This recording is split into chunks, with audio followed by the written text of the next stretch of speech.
Hey everyone, welcome to another episode of Dungeons and Dragons. I am your hostess, Varmani or Becky or any number of things. My character is Tempest. And so, yeah, we are at the Witchlight Carnival, which has kind of been a little bit homebrewed because it is for lower level characters and we are higher level characters who are finally going here. Um, so, yeah, I hope you all will enjoy today's session.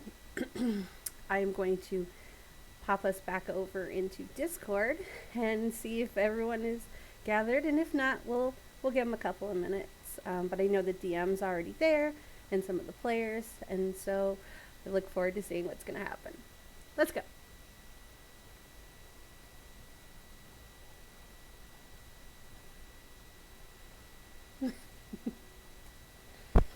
Welcome back.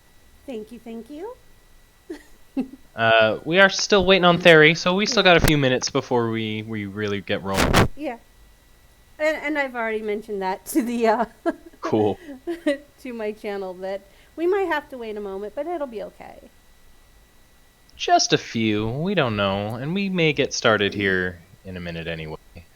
Nub, you can maybe start switching on over fully, and Okay. I'm like sell me on it, man. Like I'm not a huge Souls fan, but I kind of am thinking about it. You're gonna say it's worth it, right? I, I'll say it's definitely a very hard game, but definitely a lot more. I'd say a bit more accessible because you can also you don't have to go like to the main bosses. It's not so You can, railroaded. yeah, you can explore. You can definitely explore. I've seen a lot of cool stuff. Yeah. Yeah, I will say magic is very busted. Hasn't it always been though? Yes. Very much more in this game. Yeah. Oh my goodness. I saw one where some guy got a cool like double spear and some like red glow thing, and he like was like, "Be like Darth Maul." I was like, "Oh, that's kind of neat." He was killing. Oh, you mean the twin blades? Yeah, I got that. I don't even know, and it was some dragon something magic in the offhand. I don't know. Oh yeah, dragon incantations. And he had like a dark cloak. It was good. It was like, "Oh, I see it." Does it? Is it? Do you have it on console or PC? Like, is there Console. crossplay? Do you know if the servers? It's not. It's not crossplay. No. Ooh. If you're on PlayStation, it's PlayStation only. If you're on Xbox, Xbox only. PC only. Ugh. I'm a PC guy. I prefer it all on PC, man. I don't know what I'm getting it for. I have everything, so it's kind of like. I mean, if you get it on PC, you also risk hackers and shit like that. I guess. Eh, Yeah. It happens. It's not so common anymore. I have a PS4 too, but I don't ever use it. Red Dead and Fallout 4, and I beat them both multiple times. the Spider-Man games for my PlayStation 5. That was the main reason I got it. Was just I really wanted to play Miles Morales, and so I got it for that. Me, it was the Demon Souls remake. Oh, and then the other one was the KOTOR remake for that was going to be PlayStation 5 exclusive. Gosh, I finished the first one, I think, but I never finished the second one.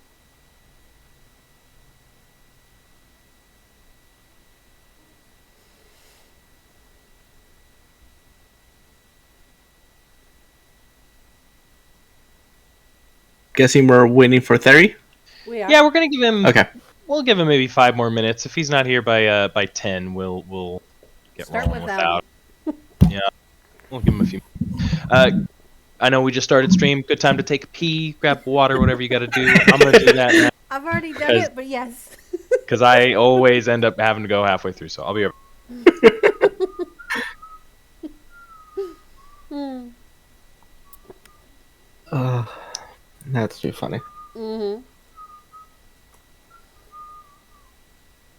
Is also a perfect time to say, yes, we are streaming, and not trying to be absolutely obnoxious. I mean, look, this is definitely not the episode to be killing our friends. That's for sure. I am glad that I did not stream that week, though. Ooh, I think the both that would have of been a you, tough. Lugar and Tempest both were rather distraught, and I don't want that memorialized for like everyone in the world. So, no. Or at least like a month. Oh God.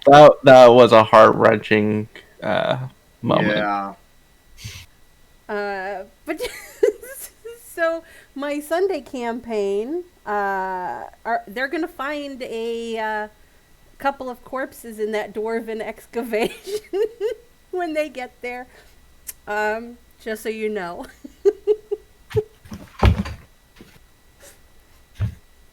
Oh boy. At first, when I thought about it, because I have a character who desperately needs the gauntlets of ogre strength, which Tempest has. I'm like, how can I get this into their hands? And then it made perfect sense. The party has run into Tempest at least twice, so I'm just gonna go with the stories as they've already occurred. So, yep.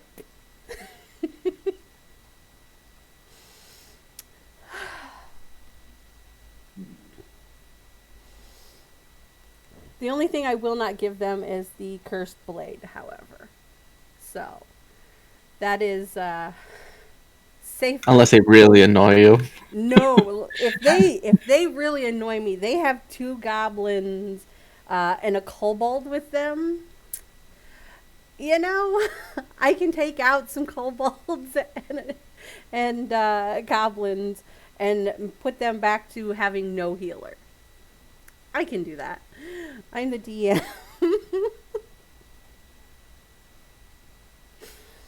But no, my Sunday morning guys, they're really cool.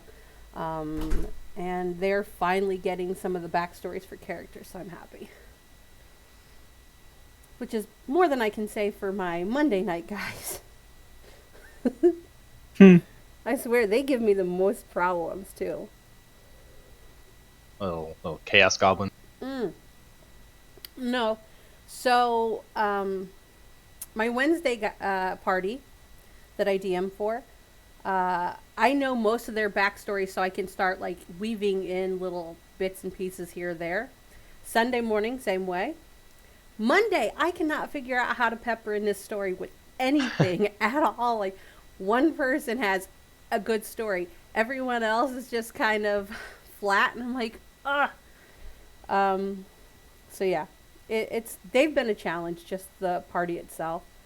But eventually we'll get there. Eventually. Welcome in, Theory. Yay, Hello. Theory! Hello. And with that, there were 4 lords in the chat room. I think we're all here. I love the "were" for. It's like someone sacrificed today. Who's gonna be left at the end of the day? We don't know.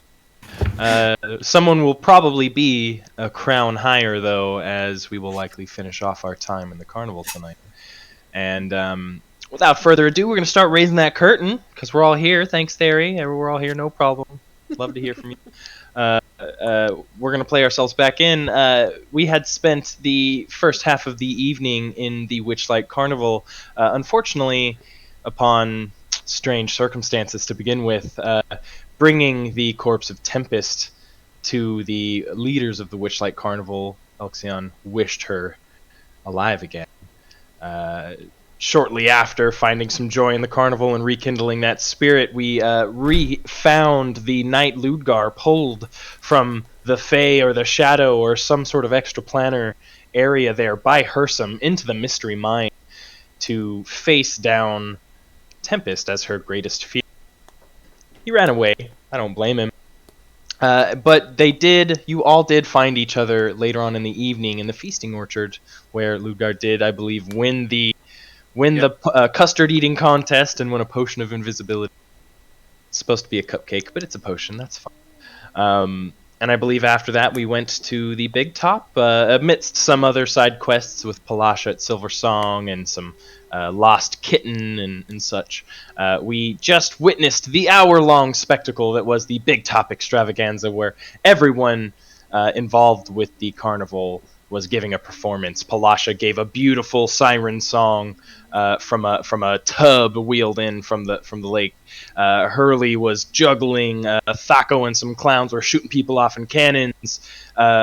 Just all sorts of wonderful contortionist halflings and tiefling fire breathers. And to cap that sort of situation off, Elxion snuck off and got the go-ahead to welcome the crowd into any sort of extra performances. And that is pretty much where we left off. Elxion dressed very jesterly, I believe, is a way to put it. Did some tightrope walking, mirrored by Tempest shortly after. I don't think anyone else jumped up. There was no other performers, was there? Mm-mm. Nope. Yep. And so that was we had the goblins show up. I they, brought them. Yeah. As a little generic clown, kind of pies to the face, and Three Stooges kind of slapstick jokes and stuff. But it sparked sort of a general end to the evening, or at least this portion of the evening, that is to say. And the crowd began to sort of rush the stage and clamor, and popcorn was thrown, and the goblins were sort of raised, and everyone sort of joins in with Candlefoot as some fun is going on. And there's a generic clamor going on in the Big Top with Elxion and Tempest, I believe, still. I don't know. Are you guys on the masthead still? Or? No. I would have walked the spider, climbed my way back down on the other side once I crossed the rope. No, I had a flourish on my finish with the featherfall. So that's right. And so you, both of you, blend into the now clamoring crowd entering the Big Top circle. Thery and I believe it's just Thery is left in the bleachers, and Ludgar in the bleachers, two separate. Not super difficult to pick each other out in the crowd. You could easily link up if you wanted. You could slip away if you wanted to as well. But we are coming to the end of, what is that, the 4th hour. And we're going to start getting into the 5th hour here, and there's a little bit of a lull of time. As sort of the Big Top extravaganza, people start to filter out of the stands. Some people do stick around. They're munching on some popcorns and conches of drink. And, a couple actors come in and out, and stagehands sort of set the stage for the next act, which anyone hanging around would see a big sort of metal tube being brought out. A big cannon is being set up in the center of the Big Top.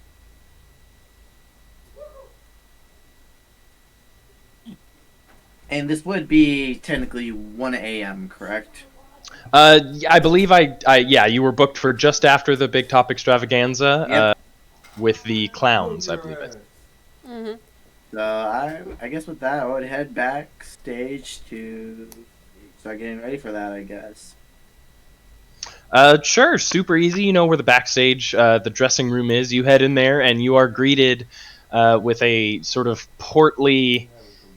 I've never used Discord video, but let's move that. Let's see. I have an image of Thaco, the head clown here. Purples and white, teals. He's got a big pipe that's like spitting bubbles. He's got like a jester hat sitting crooked on his face there, and he's got a very kind of sort of dirty, kind of sad clown motif going on here.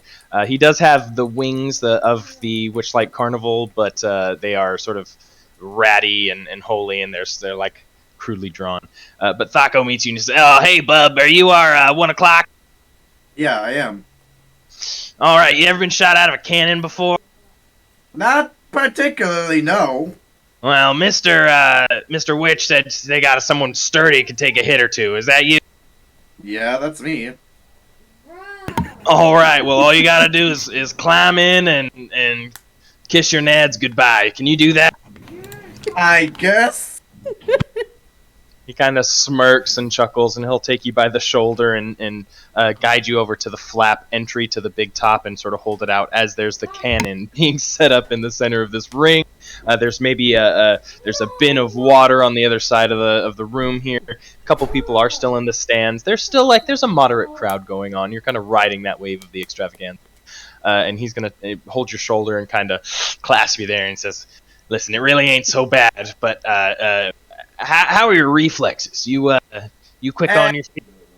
A bit, yeah. Okay, all right. So what's gonna happen here is we're gonna load you up in that cannon, and you can see now as a group of halflings, like it takes like 8 of them to carry this cannon thing over, bustle past you and begin setting up another cannon. We're gonna shoot you from that cannon into for lack of a better term, a portal, and then you're gonna come out. You're gonna land in this other cannon, and then we're gonna shoot you back into the water. How's that? I guess. Witch said we got a hero on our hands, so we beefed up our act a little bit. Is that we could just shoot you out of the cannon? That could be it. But I mean,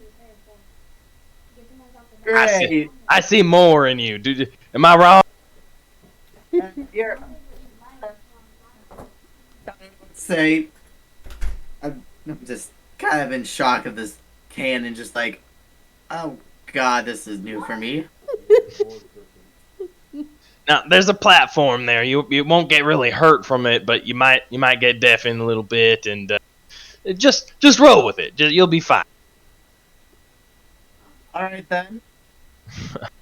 You guys, anyone hanging around would see some people now are climbing the mastheads with long coils of rope, and every 10 feet or so they kind of climb and they set out this rope and they wave a hand and it kind of glows a little mystical, magical, and the rope kind of stands in position there.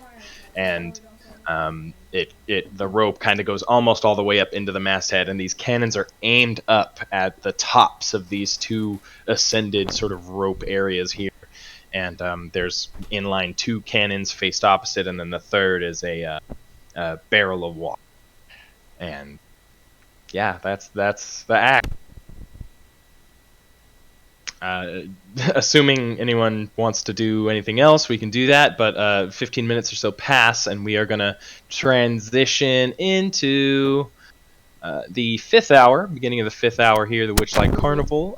Moods are pretty high. People are pretty happy. You guys have definitely raised the spirits around here, and people are feeling that. Everyone's in the spirit of the Witchlight Carnival. There is a slight dread underlying everything, though, that some of you have witnessed that might not fully remember, or maybe remember fragments, but there is definitely something going on. You've heard rumor of Prismere and the Witchlight Coven and Zybilna, the patron, and several other sort of mysterious things that haven't quite been stitched together yet.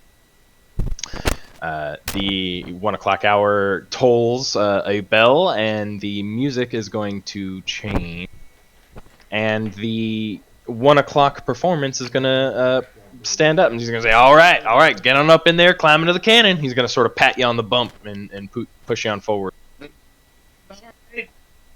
guess that I climb into the cannon just thinking about, oh god, what I get myself into.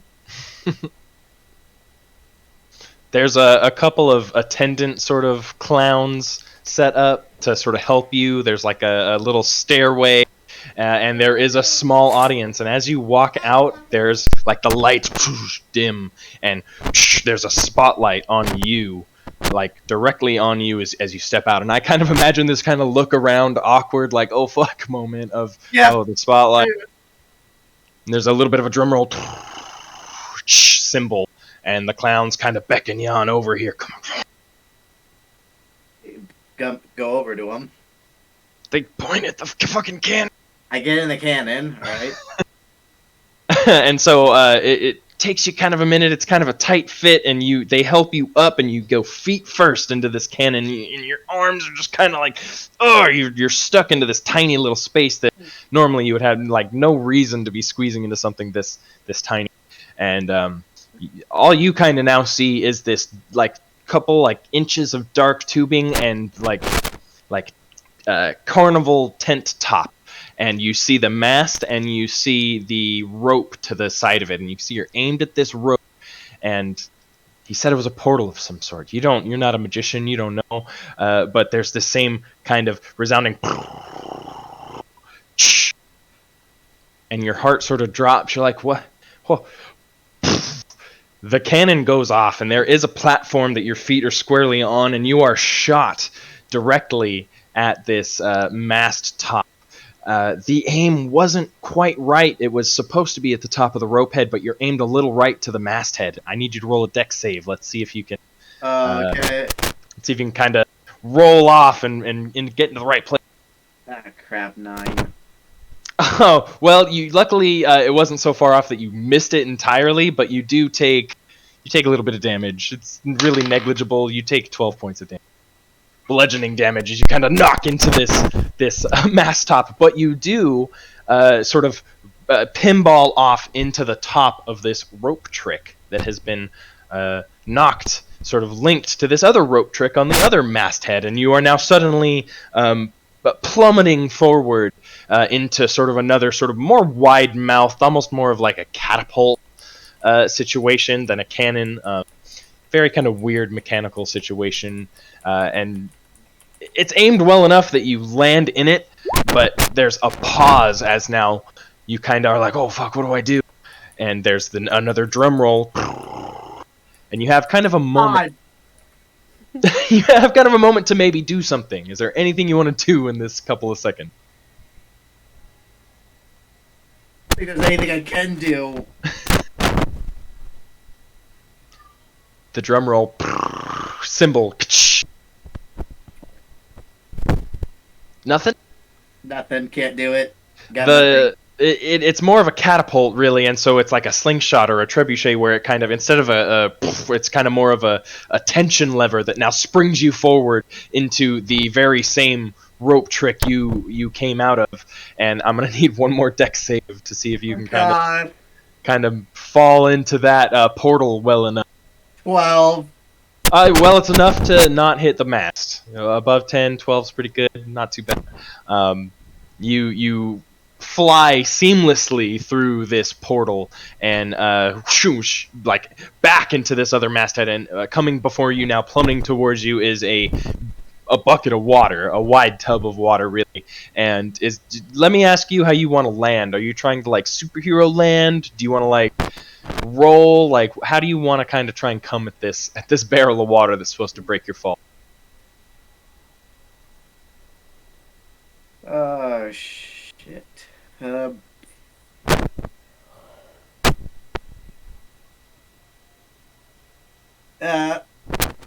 I guess improvise, I don't know, superhero landing.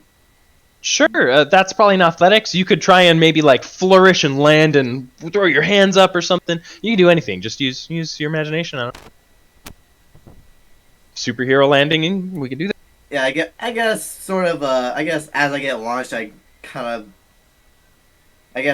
kind of do like I guess mid-air I would try, and I guess during like the whole mid-air thing I'd kind of like flip almost. You want to do a flip? Like a mid-air flip into a superhero landing. Oh, I'm assuming. You can do it. You can do it. Give me an athletics. Just give me a straight athletics check. A flip's pretty good. You got the air. You do a flip well enough, and this water, and you just sort of forward down into this water bucket, and the water splashes. There's definite splashes. Theory, you're just in line to get washed over. I don't know if you guys rejoined Theory in the section, but if you did, you got splashed too. The goblins are splashed now too. And I would have, as I seen him aimed perfectly for this bunch of water, knowing that, you know, when something large hits water, it splashes out. I would use prestidigitation to make it look as if the water that was spraying out at the crowd was actually like purple streamers.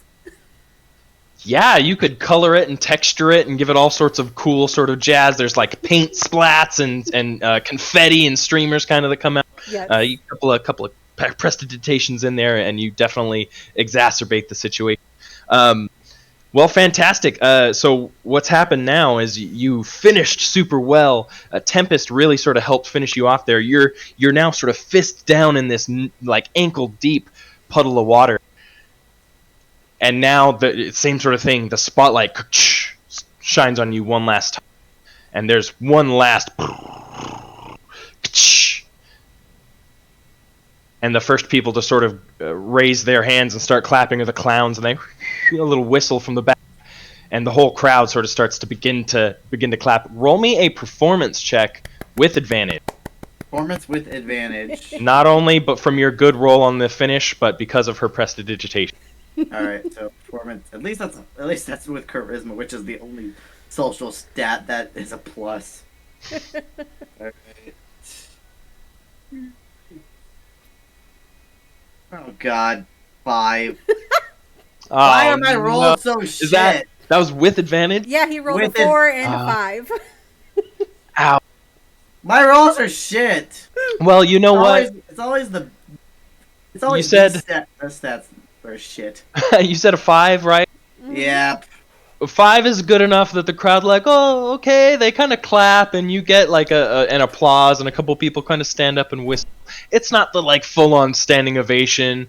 You know, you came on just after the big top extravaganza, this big thing, and it's a clown and canon kind of thing. You did pretty good, and people liked it, but it isn't quite enough to raise the mood by a negligible point. But you did pretty good. You feel like a badass. You're only half soaked, and you are spotlit. And after a couple of moments, the light sort of cuts off, and the stage sort of stays dark. And a couple of people in the stands begin to stand up, and start filing out. The big top is going to probably do something else. That was kind of the thing, and the beginning of the hour is over now, and you're kind of the clowns wave you off stage and shake your hand and say, that was pretty good, man. Yeah, it's better than the last goblins. You know, they just go splat. You know. Yeah, I guess. How's your arm? I saw that up there. Sorry, Will. Yeah, I'll be fine. That's why we asked for someone sturdy, you know. Thaco will nod at you from the dressing room, but he won't really approach. He'll give you a little thumbs up as he bubbles on his little toy pipe. But you are free to return to whatever it is you want to do. Or do whatever it is y'all want to do. It's the first sort of half of this 5th hour. You guys have, you know, a full 4 hours before the crowning of the monarch. I'm gonna suggest to everyone, how about we go to the Hall of Illusions?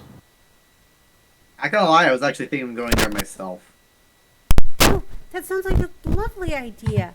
Well, they might have mirrors and stuff, right?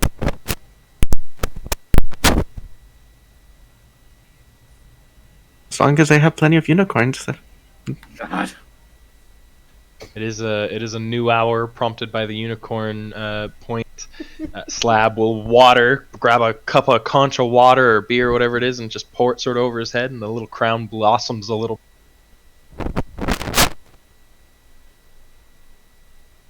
I think that's all anyone has to do for that. Let me ask you this, Ludgar. You said you'd probably go there as well. Would you go there on your own accord, or would you? Yeah, I would go there on my own accord. Kind of like, it's like I saw this place. It's like, you know, I got nothing else to do. Plus, there's that weird girl there that happened. So maybe I could find some evidence of my sword disappearing there, since that's where it is. Soon the only interaction. That's really the only interaction that I had there with anybody before I noticed my sword. Yeah, there's a flash of this little girl with a sort of lollipop and a pig mask, and and the she next swiped thing at me.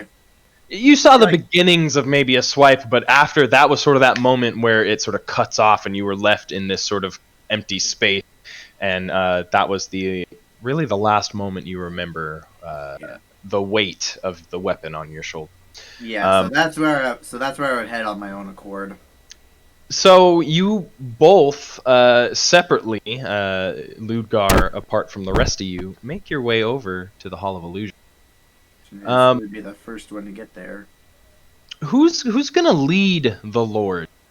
Let's do a pretty quick initiative kind of a situation. Whoever wants to lead the Lords over there, roll me initiative, contested against Ludgar's initiative.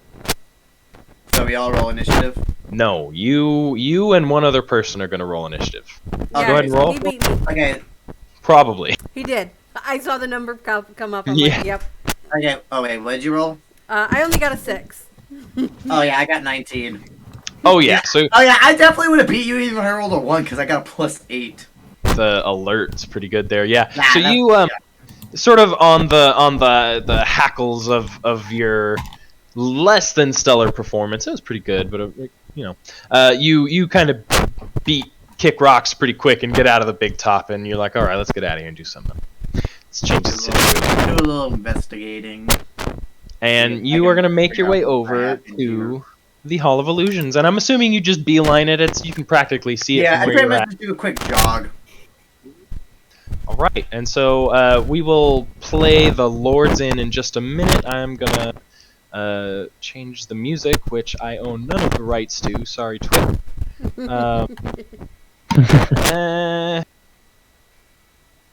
And we'll put that back on for now. So the first thing you see as you approach is of course there's crowds here. There's all sorts of stands and stuff. There's confections on your right. There's conches of beer, mead, and big sort of fluffy pastries and fried foods. But you see on your right a glass box. Let me choose this because that was right. And you see sort of a glass box with a female figure on the inside of it, and you see two forms on the outside of it. Let me find my... you essentially see a sort of gypsy fortune teller box and two people in front of it. A wooden mannequin of a grinning, raven-haired young woman in witch's attire and a green flowing cape hovers inside a glass cabinet. At the top of the cabinet, a sign reads Tasha the Wizard, known for her hideous laughter. A halfling couple holds hands as they approach the glass cabinet. One of the halflings is wearing butterfly face paint. As he drops to one knee and pulls a small box from his pocket, his sweetheart bursts out into laughter and begins rolling on the ground. The halfling in face paint begins sobbing and darts into the nearby tent without getting his ticket punched. A gray-looking mime kind of regards the man running in there and kind of shrugs and he looks at you, Ludgar, who kind of just noticed all of this happening in this moment. Yeah, I'd be like, yeah. Basically, to myself, I'd be like, oh, sucks.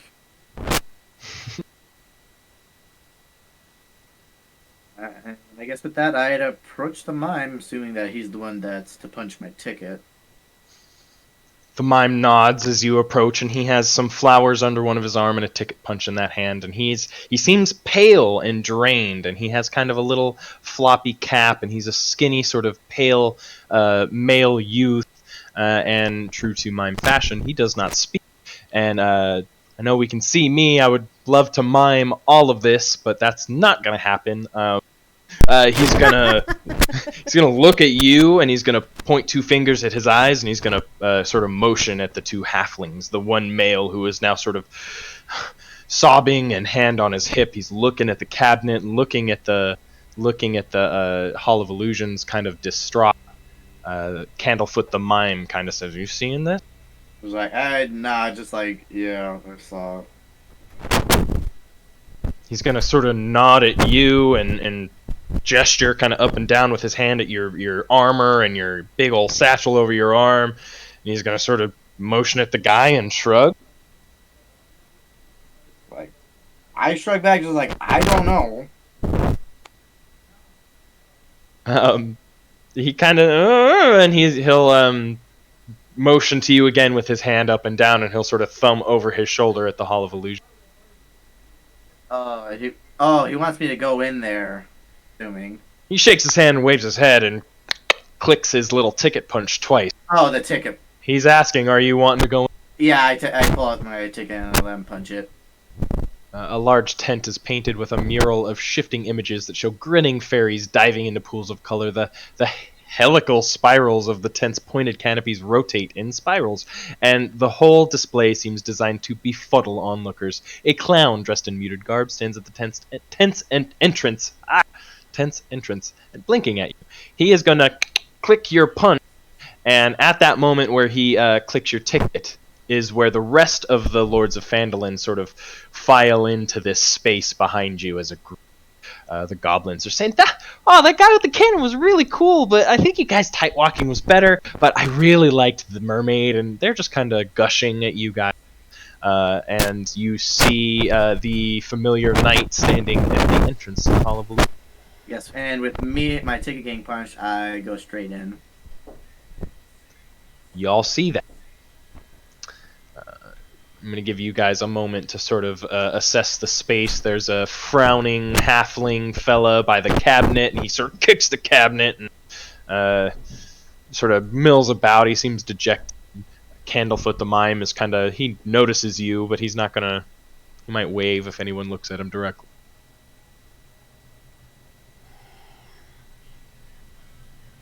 I guess, are you guys rushing into the Hall of Illusions? Are you going to try and converse with either of these people?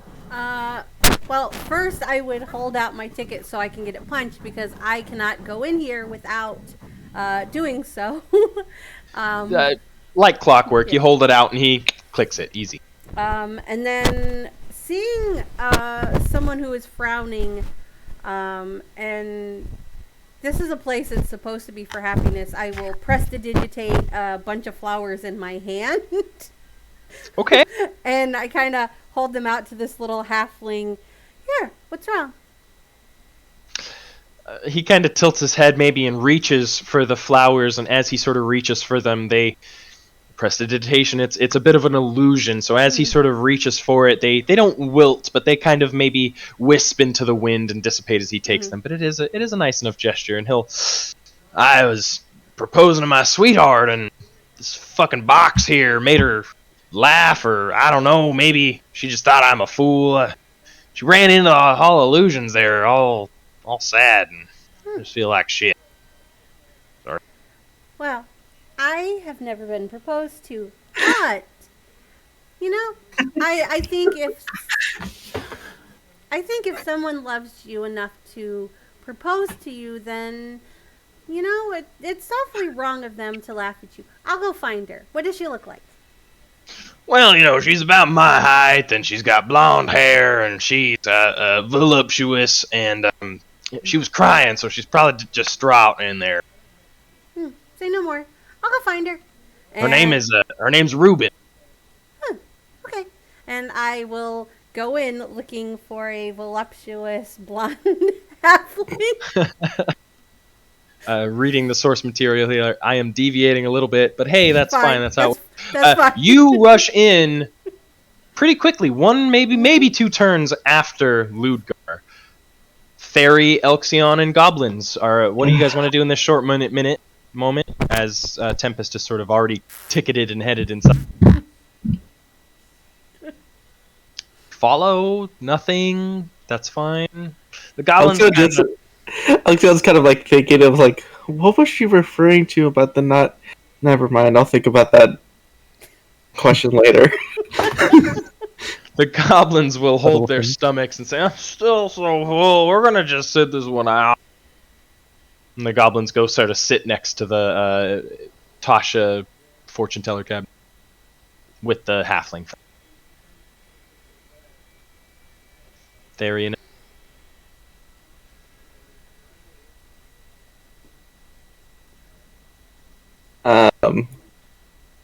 Elle's gonna look at the mime, kind of thinking back of just some of the stuff he's heard about the Hall of Illusions. So he's gonna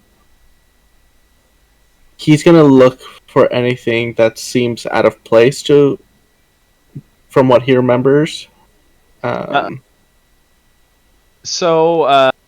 Sure, you sort of stall for a moment. give me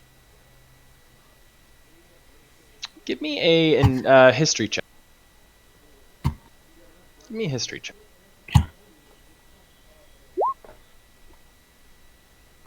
Hey, pretty good.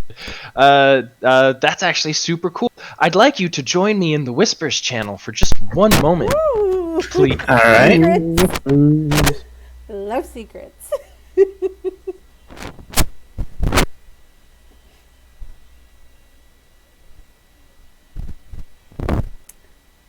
And while they are in the Whispers channel, I'd like to thank everyone who has stopped by today for taking their a bit of time out of their busy schedules to check out the Lords of Phandalin at the Witchlight Carnival. It's, I have a bit of idea that something bad is gonna happen, and I don't know what yet. But I'm really excited. Really, really excited.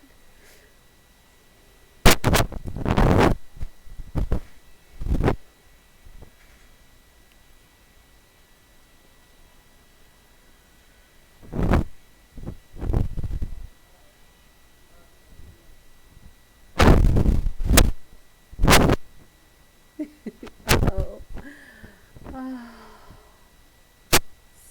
So nervous.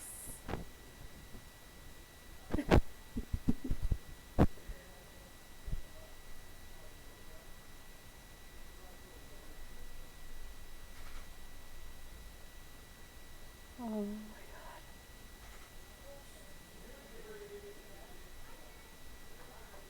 god.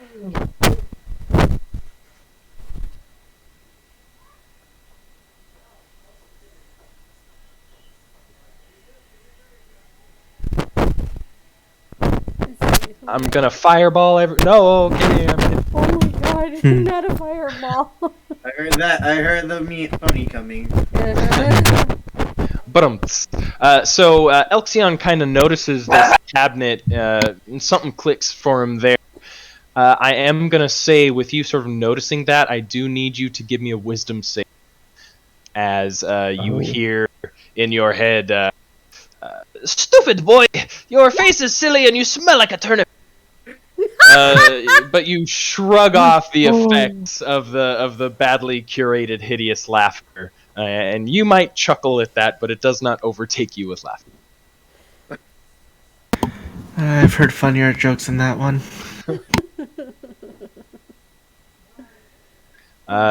Theory, anything? Anything? I don't know, so I'm just following them in. He clicks your ticket and you chase after Tempest. L, it sounds Yep. like you've delayed, so if you follow, you're going to be a couple more rounds behind. Yep, that's fine. So that's going to bring us all, clicks Elxion's ticket at the end there, to Ludgar, who entered 2 rounds, we'll say, before Tempest. And the descriptions are going to kind of domino on down. You enter a pretty typical Hall of Illusions, Hall of Mirrors, more like. And these mirrors are tall and contorted, and so Ludgar, you appear almost like chest out and walking, big sort of burly fella, and then the next one has your pot belly all big and centered out, and the next one you're super skinny and everything's distorted. But then a couple of them are even more strange. You notice on one of them, maybe poking out from your metal helm, there's like an ear slot, and an elven ear is poking out. There's another one where you notice your green skin poking out underneath. These, it's showing sort of all versions and illusions. You're neutral, so you're drab, and there's a couple of like red armored pointy things. You're wielding your claymore, and it's sort of seething with dark energy along its serrations. And then the other one is, it's almost the same blade, but your armor is more gold and silver plated, and it's seething a sort of golden radiance. It's sort of showing you all of these things, and it's very trippy. Roll me, and I always close my things, and I shouldn't. I'm sorry. It's okay. Roll me an investigation check. Investigation. Mhm. This is gonna be a bad roll. 5. You don't necessarily get lost, but you make your way through this Hall of Illusions, and you see what I've said, and you see a couple other iterations. You see a big, sort of burly, orcish guy with a elven plate and a glaive, little goblin next to him. You see a bugbear with another glaive, a sort of long, lanky, monkey-looking fella, almost guy, and you just see all of these versions of yourself in these mirrors, and it's cool, but you don't catch the other thing that's going on, and you don't see anything that really stands out as like a portal or anything like that. And so you're sort of still making your way through this as Tempest runs in, and I'm going to say, Theory, you run in right with her. I know we stalled there for a second, but you're right behind Tempest in this moment. What would the two of you like to do? You just want to start looking around? Are you looking for her? What are we... I can describe all the versions of you guys, too. Since Tempest ran out a little ahead of me, I'm just gonna try to catch up to her. Yeah, I'm looking for a halfling woman with blonde hair and curves. Give me... Oh yeah, it should have been. Give me a perception check.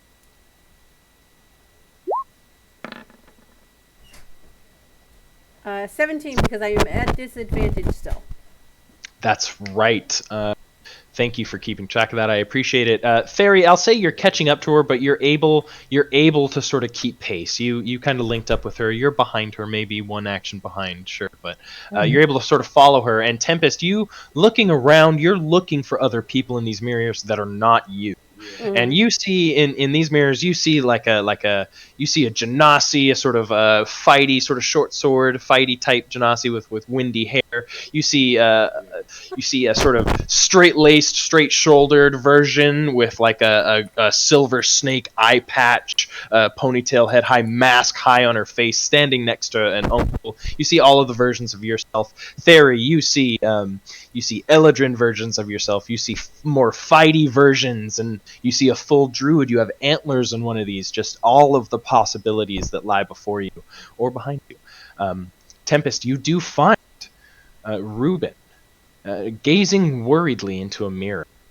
You see past her a different figure. Not only do you see her sort of reflection, hazy in the mirror, but beyond that, you see a little girl in a pig mask can be seen in the pane, whispering into the halfling's youthful, flickering reflection.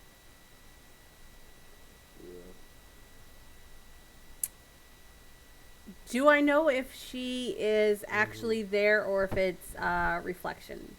With your perception check, you see Reuben looking into the mirror, and you see Reuben's sort of flickering reflection, and this pig face is whispering into Reuben's ear. You do not see a form whispering into Reuben's ear before you.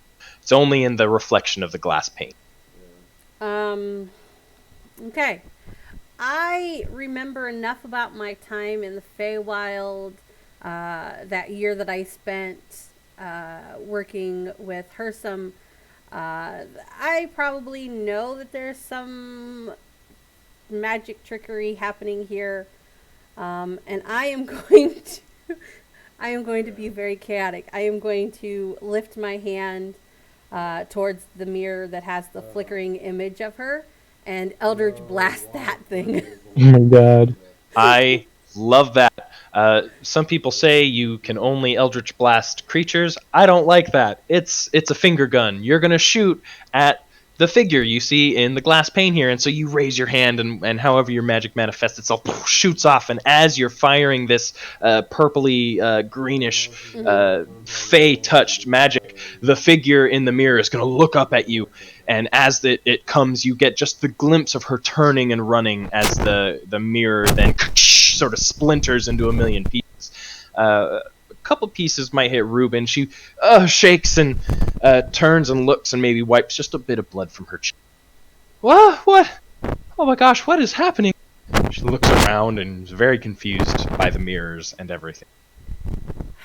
I'm sorry. My name's Tempest. I met your boyfriend, fiance, whoever he is, outside. He was kind of worried about you, said you went off laughing when he proposed to you and maybe were crying. And I will get to the bottom of whatever's happening in here, but I think it's best if maybe you head back out and try to work with whatever was happening before that.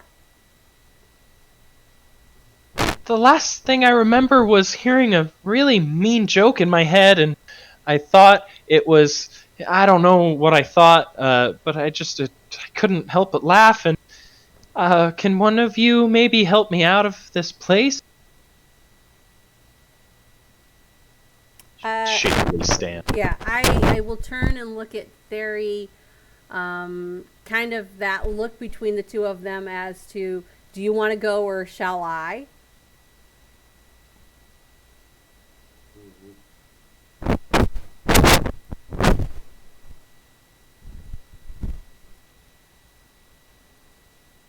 I was muted. It's Oh, fine. No. I'll just like kind of put my hand and kind of like look away as if I don't really want to, but I'll do it anyway. Like, yeah, I'll take her.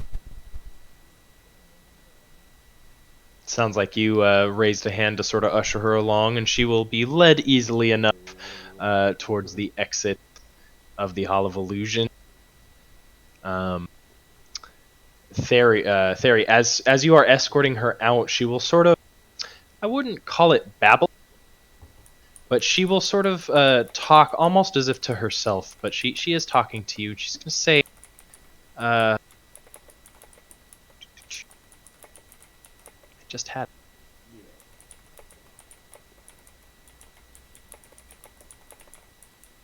Got it.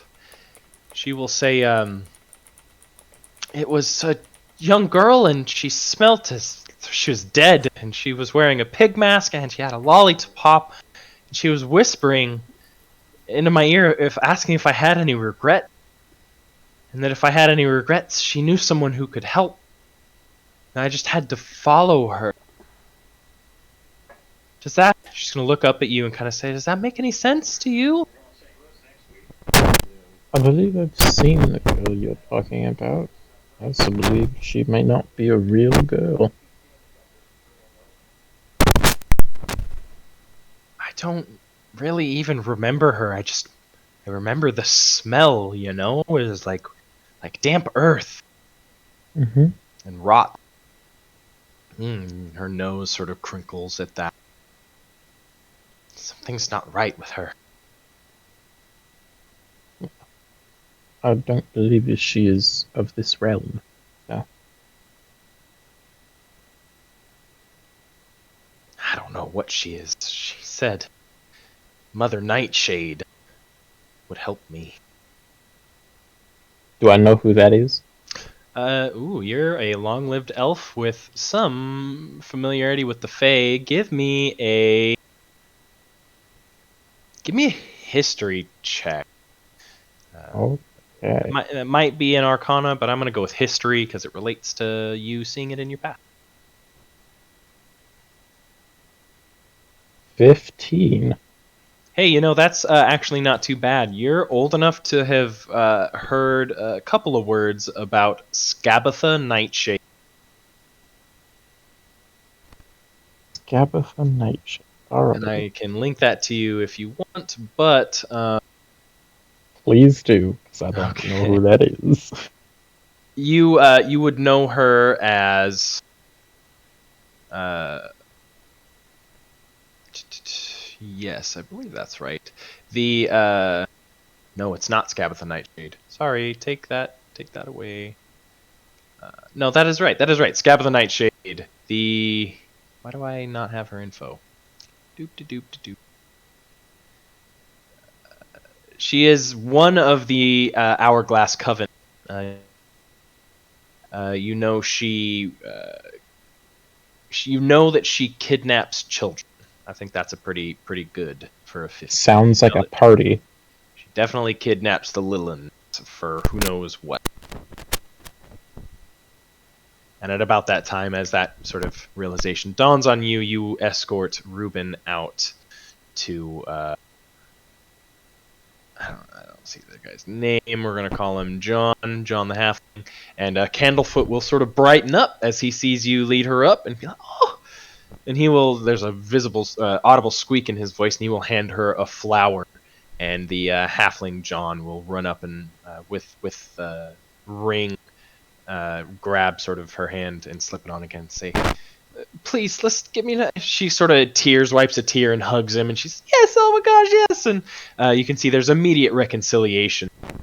You guys were able to sort of get to her before she was stolen away, and what's going to happen is people sort of notice.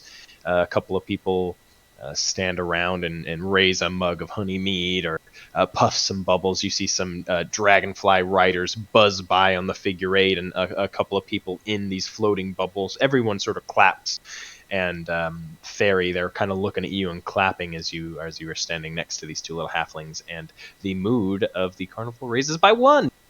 Yay! All because I helped a happy couple get married. And I help.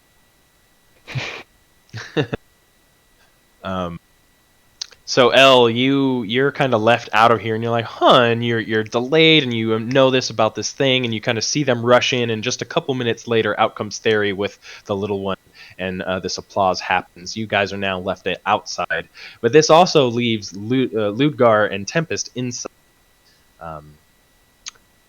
You guys can look around if you want to look for anything specific. Question: what heard the glass, the mirror shattering?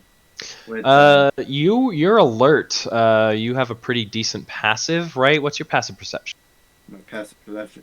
Alert doesn't really affect perception. It's initiative and can't be. Yeah. Yeah, it's my passive is just 10. Ooh. I think you might have still heard something of a crash. I don't think you could figure out where or what, but you would have heard like a thud or a crash. Pretty worrisome in this hall. Yeah, I kind of gotta investigate that. Like, that's odd. Go ahead and roll me an actual perception. Try and hone in on. Perception. Now that Yeah, you man, heard this it, see if you can hone in. Of course, it's a bad roll for. Oh, not worse than before. You maybe get the direction, but you're having trouble traversing the mirrors. You know how there's like dead ends and false turns. So you're kind of stumbling around. You're having some trouble. Tempest, you're still in there, and there's this empty mirror section in front of you, and you hear the odd thudding of bodies moving around in the hall. So while I'm concerned about like what was specific about this mirror and this space, hearing the thudding bodies, I'm going to go look to try to find where bodies are dropping and how to fix this. Not dropping, but you turn a couple Okay. corners, and you do come face to face with Ludgar, having trouble with a false turn here. You guys kind of turn this corner and are now face to face in this illusory hall. Yeah, I definitely jerk back. Just like, what the hell? Like, Sure. like, oh, what the fuck's what the fuck? Look, I don't have any weapons. I'm not here to harm you. With, Something's and going I on. just keep backpedaling. Well, first of all, you backpedal into that false turn that you were into, so you're going to have to sort of turn and like actively run away now as she's talking to you, if you want to do that. Well, I'm assuming she's gonna try and stop me, so I'm just kind of keeping within eye shot.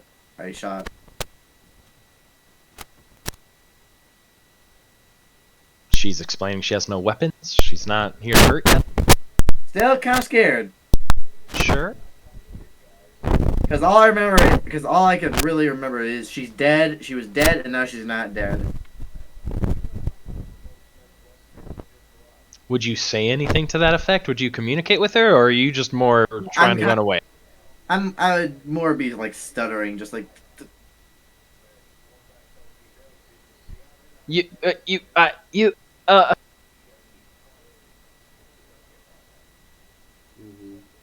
Yeah. Yeah, I wouldn't be able to kind of fathom any word. I wouldn't be able to connect any words together at this moment. Yes, you can, Theory. All right. take its punch. Candlefoot doesn't mind. You head on back. Are you gonna look for them? Are you gonna do anything? So I have a plan in my mind. So I'm Okay. gonna like walk in and like kind of have him sandwiched in between us now.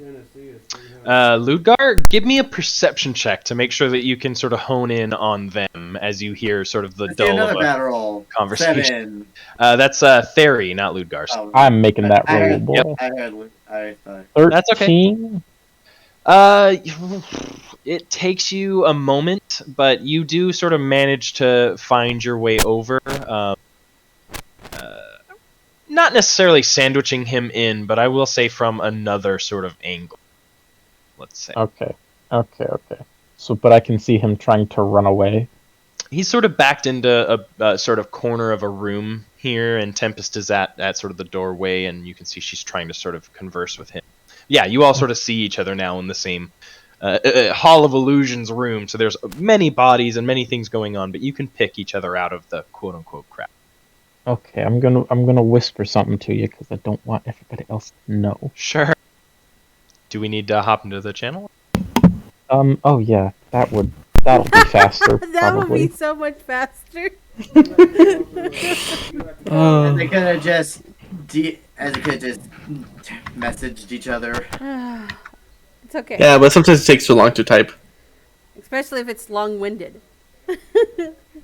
Mm-hmm. Oh my goodness. No, Bug, you should have shouted, but I thought you were dead. Well, again, still kind of in shock. True.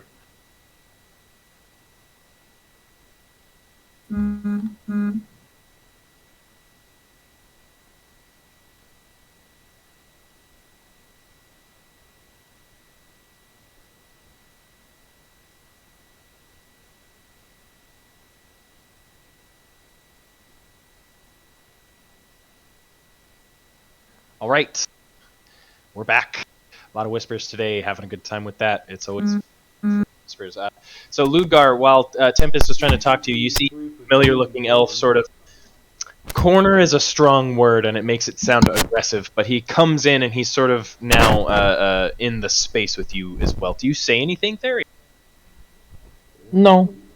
I'll just kind of stand and kind of look between the two, like back and forth, see what's happening. Yeah, now I'm visibly terrified. Really, I'm not here to hurt you. I don't remember much of what happened, and the bits and pieces that I do remember. Look, what happened has happened, and I can only tell you that I hold no ill will against you.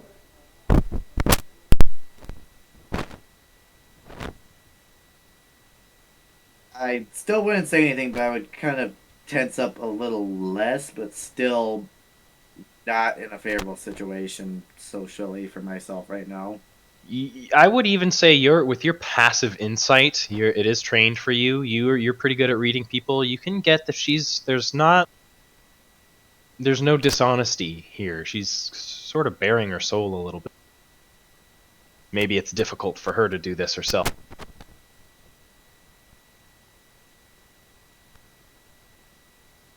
I still wouldn't say anything, just kind of standing there, back pressed against the mirror.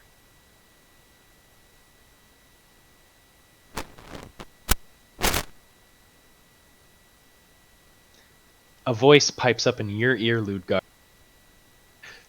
Don't you think you have something to tell to her? That only you can hear.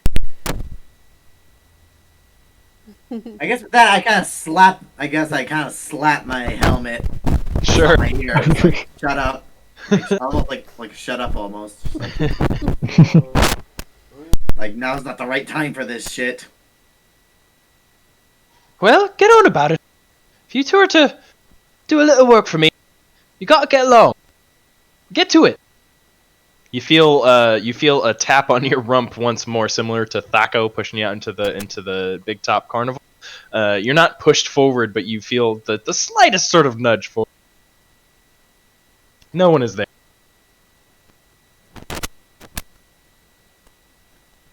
I still wouldn't have any words to say because right now, my words are just catching in my throat right now. Trying to just like say something, just anything. Look, I won't push it. Whatever time you need to be fine with this, take it. But we have a few things that we need to do. Like, I saw this weird little girl with a pig mask and a lollipop, like, trying to talk to people. And I need to figure out who she is and where she is. So, take all the time you need. Big mask, lollipop. Yes, pig mask, lollipop. I just saw that a few hours ago, actually. After our first encounter.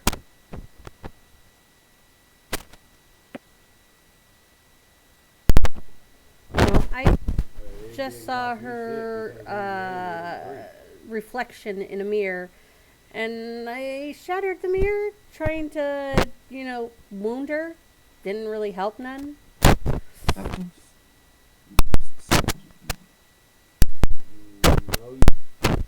This is odd.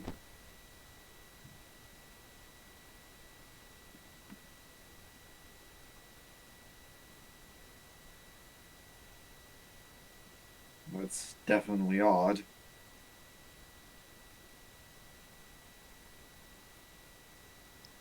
At least he's managing some words. You guys are now conversing. Awesome. Yeah, well, we need to do that, and then he hasn't said anything, but I think maybe something is troubling Alcyon, and as soon as I deal with this girl in the mask, then I can maybe find a few minutes to talk to Alcyon and discover what's sort of eating at him.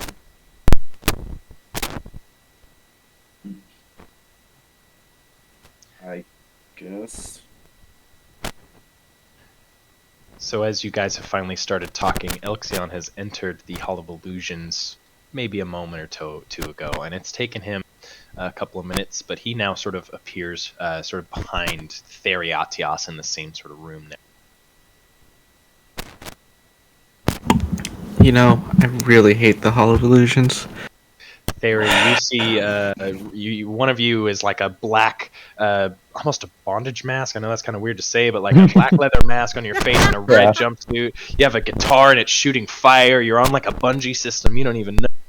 One of them, you're wearing another red jumpsuit, but a red mask with black stripes, and you've got a couple of pistols, and you're shooting around. Another one is another red jumpsuit, and for some reason, it's Spider-Man. You're shooting webs and you're flying around. It's just all these weird, all sorts of weird versions. It's your rod though. You're using your rod to shoot spider and spiderweb and fly around. So, just all sorts of wacky, fun things that maybe could have been you. I don't know. But yeah, you're now all of you are in the same room in the Hall of Illusions here. One of us in a very defensive position. One of us very defensive and defenseless right now.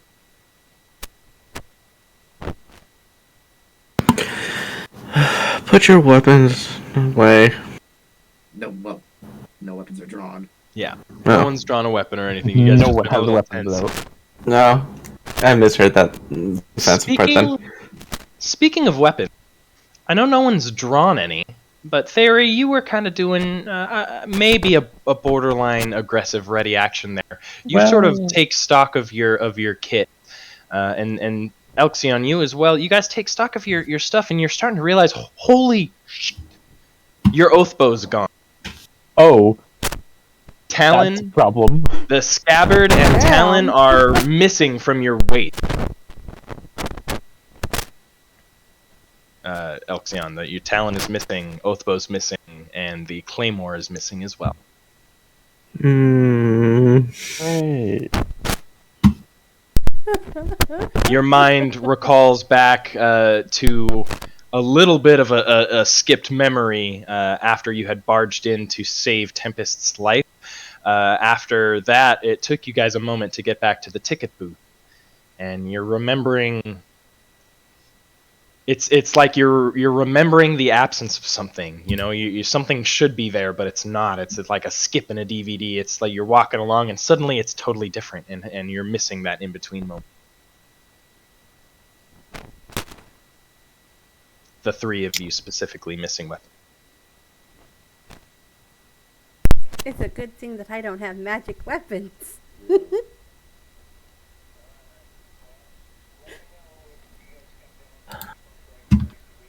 It's more. Mm.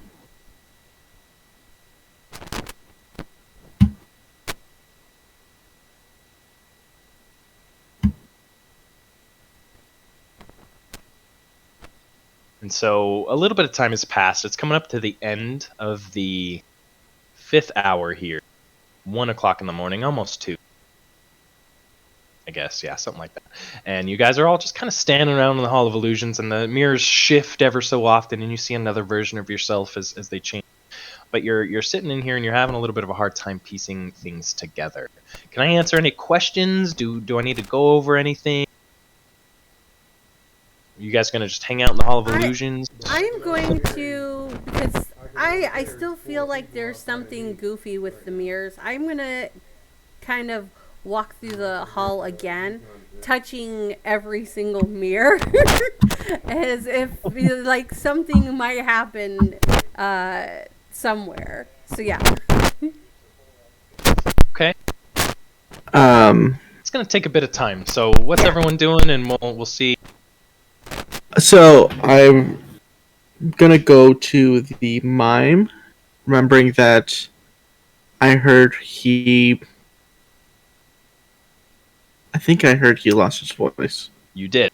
I forget where you heard it, but you did hear that through the grapevine that I believe the warlock Kettlestein, the Kenku, has stolen. No, that's right. You pieced it together. You didn't get that he did, but you pieced the description of the voice to the description of the lost voice.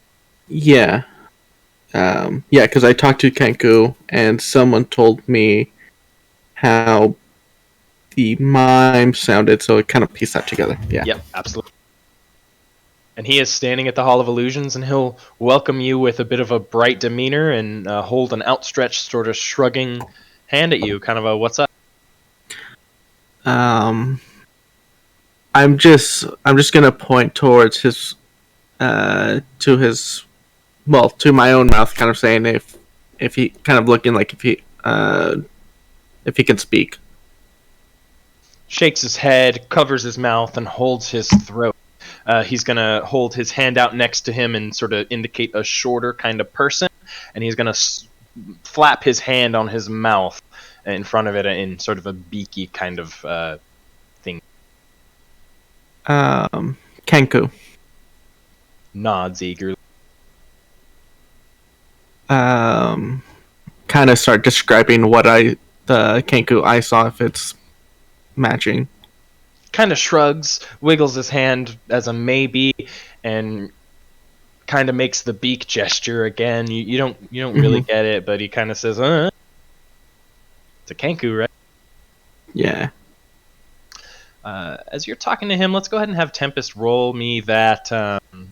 You're investigating, I believe. So give me that investigation. Hey, look at that. How much do you find out with that? It's only a 20. That's still pretty good. Let me see. Only a 20? Yeah. Crits on ability checks aren't insta wins, but they are your best effort. And even if you don't insta win, you get good stuff. So let me just double check something real quick. Yeah. I don't know why I don't have that there, but that's okay.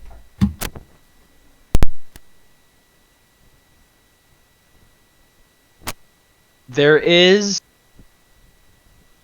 one mirror that sort of stands out to you. It's a little bit in the back of it, and it's almost in a little sort of alcove that if you're sort of walking through this attraction normally, you might overlook. It's sort of a little cul-de-sac at the end, and you make a couple of lefts, and there's this. The whole sort of way into this has been just a myriad of mirrors, a sort of slew of distortion and chaos and all of this craziness. And there is sort of a semicircle of mirrors here, but they're all pointed in at this one large sort of on posts mirror, the kind that you could probably rotate around, if that makes any sense. A large sort of stylized oval on this in the center of these two posts. And it is a mirror. It reflects the room to you, and you come across this sort of scene that I've described. Okay.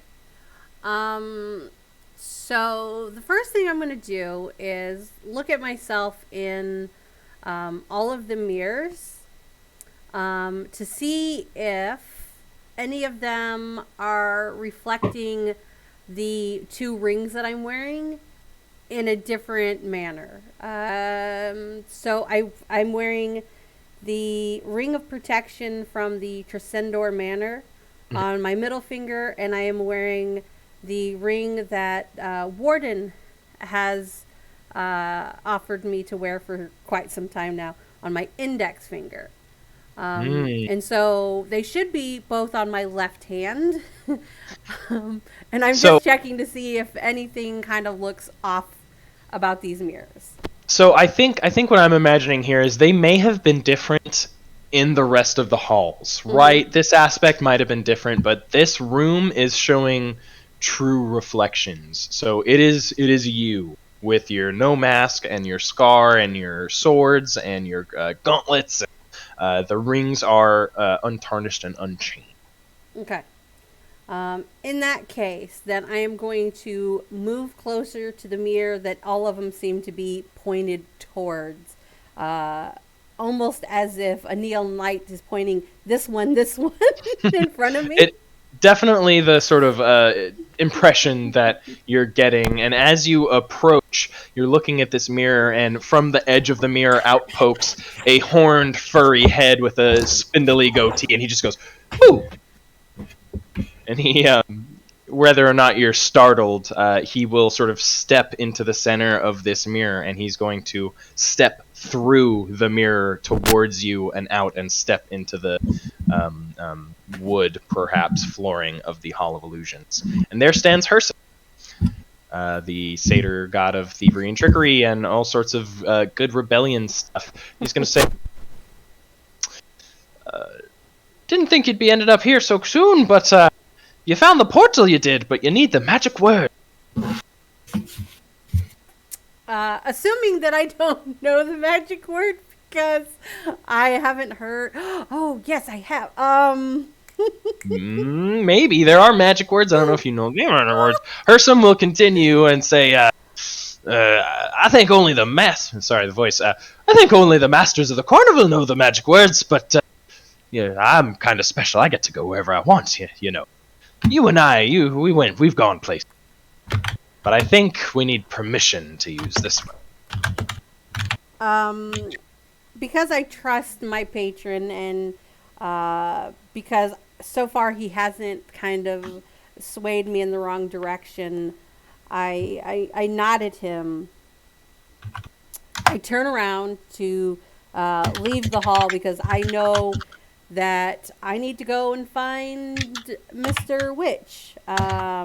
Before you go, I did have one other thing. The fulfillment of one of our pacts, you get it.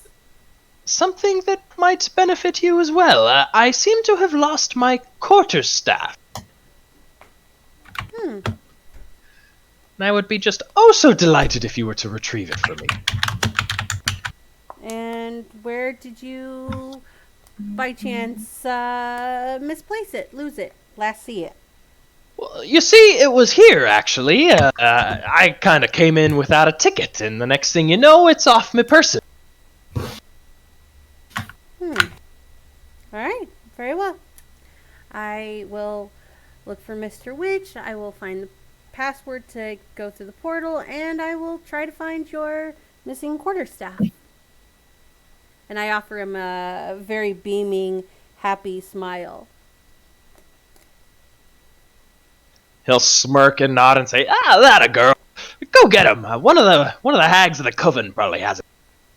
And hang on to it before you give it back to me. You might put it to good use." Of course.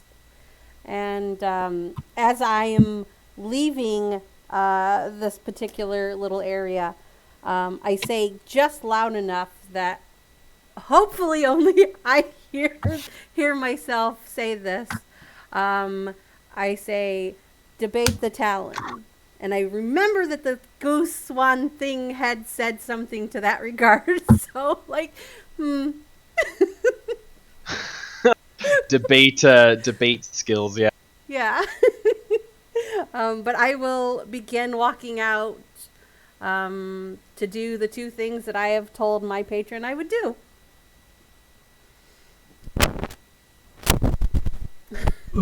So, unless anyone was trying to sneak around and listen in, you got away with that. No one heard you speak of your favorite subject. You were dodgy enough. You kind of sneak through there. Herson will step back into the mirror and disappear laterally, and say,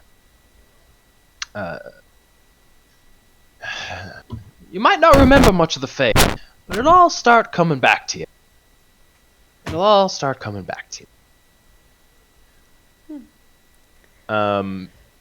Krios, I don't believe that was good enough. You remember... Fifth piece is kind of like trying to remember parents singing to you. You might remember a tune or something. That's what I was thinking.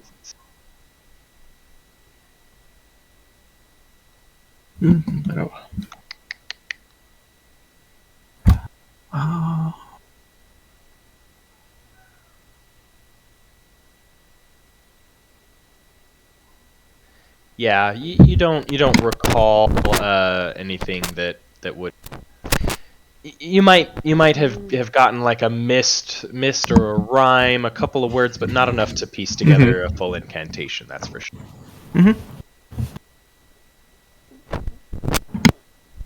And so you all can make your way out of the Hall of Illusions and enjoy the mirrors to your heart's content. I can tell you more things if you want them, but you are free to move about the cabin.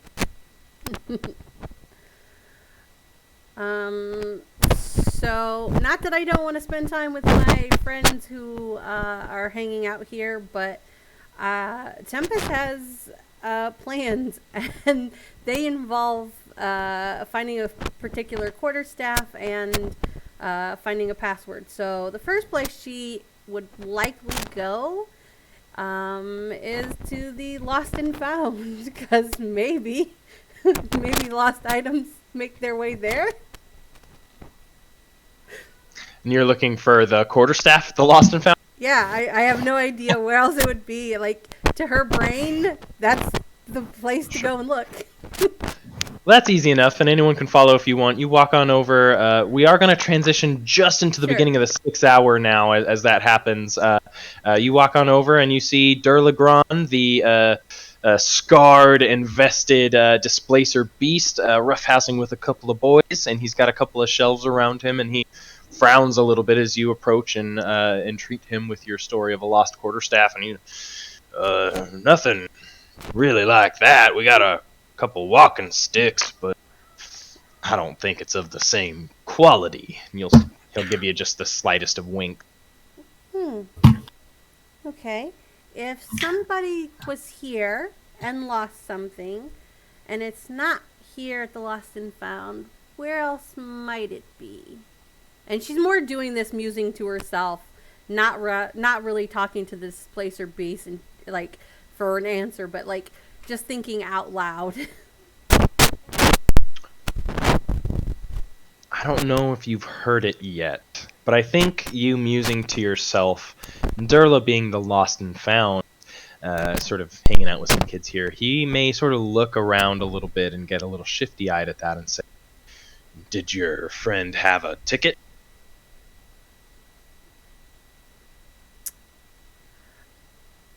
I mean, Miss. I probably not. He's the kind that kind of just comes and goes. Well, anyone who enters the carnival without a ticket, they are fair game for the little pickpockets around here. And anything that gets lost ends up in the land of Prismere. And how does one get to Prismere if they've got a ticket? Now, the ticket's to the carnival. It's not to the land of Prismere. Some say there's a portal in the Hall of Illusions, but only Mr. Witch and Mrs. Light know the password. He's sort of in a hushed tone to the heroes as they entreat. You just see Alcyon sigh. Looks like we're gonna have to go and find Mr. Witch then. Thank you very much. And always the entertainer, always up for performing. She kind of does a flourishing curtsy to the displacer beast and the children, and just as quickly rises back up and looks at Alcyon. So where can we find him? That explains my missing sword too. I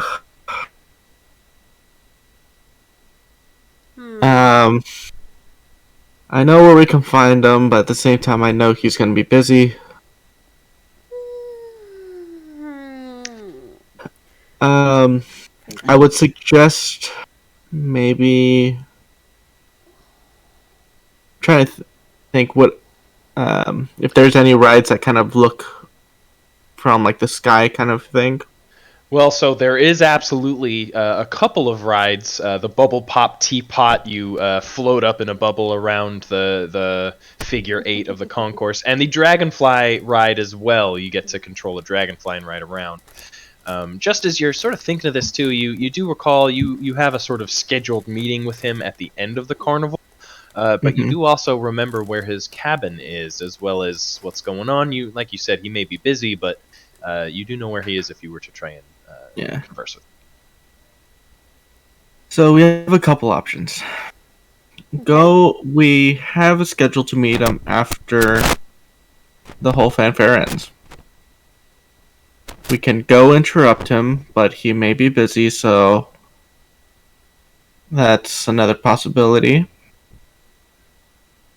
And we're searching around for stuff. We have the possibility of taking a couple rides to use them, as well to search around that area. Oh, right. Sure. Well, I mean, look, I don't know Mr. Witch. I like vaguely saw him after, the whole thing. Yeah, I know. You probably don't want to disturb him. So which ride would you like? With that, knowing that don't know if Tempest knows the part where he has called him dad a couple times or not. No. Okay. So you would probably hear under Alcyon just muttered to himself. He's like, "Yeah, my dad would be busy at this moment too, setting up for the ending."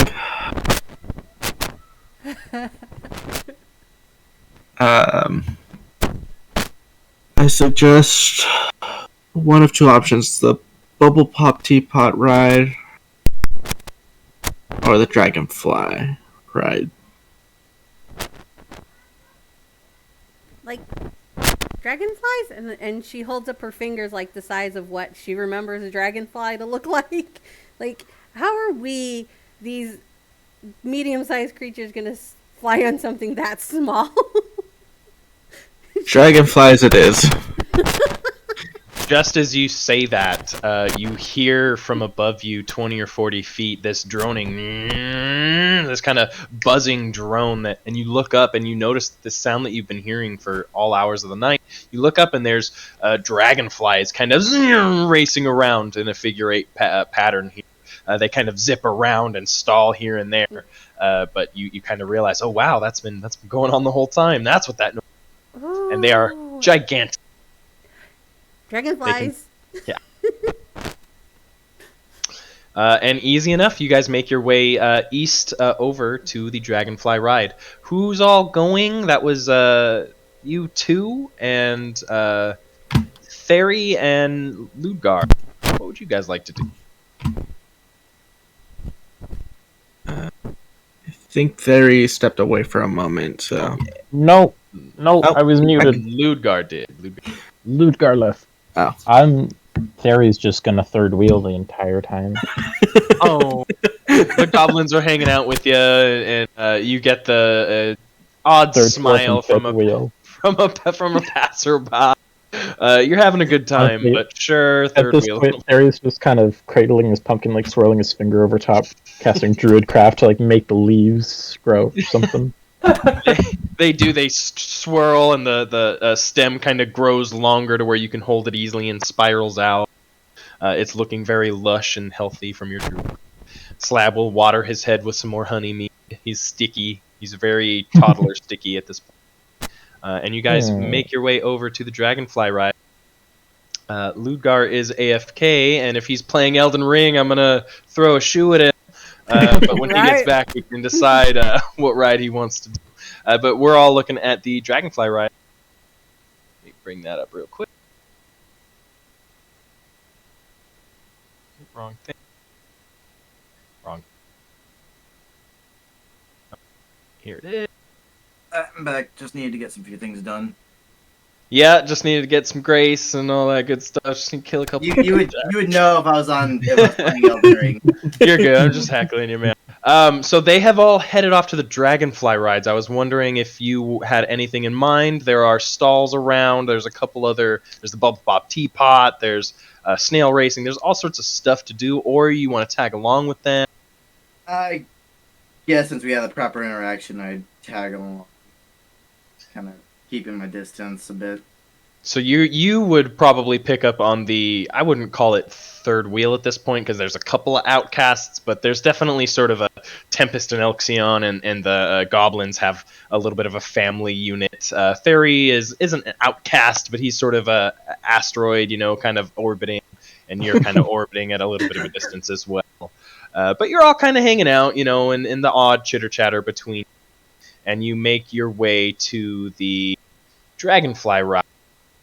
Huge lily pads rest on the surface of a pool, glistening with phosphorescent algae. Giant dragonflies use the lily pads as landing platforms, buzzing loudly overhead with wings as brilliant as stained glass windows, and alighting briefly to drop off and pick up excited passengers.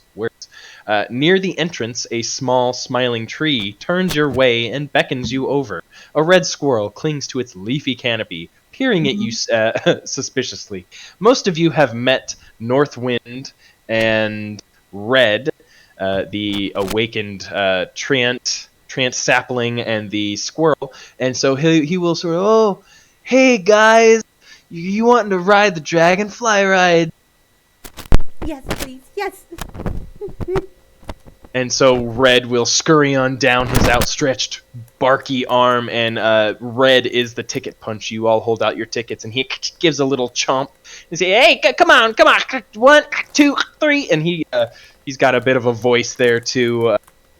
As an awakened squirrel, and all of your tickets are punched, and the Trant will continue.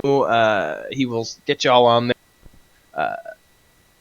I'm just the worst at keeping secrets, man. Or you guys if you want to get on the ride, the dragonflies go around the concourse, but if you try and steer them, you can maybe get him to do some things, and yeah, you can see he's got a far off kind of hippie look going on. As you all sort of pile in, I will say he sort of stops Ludgar.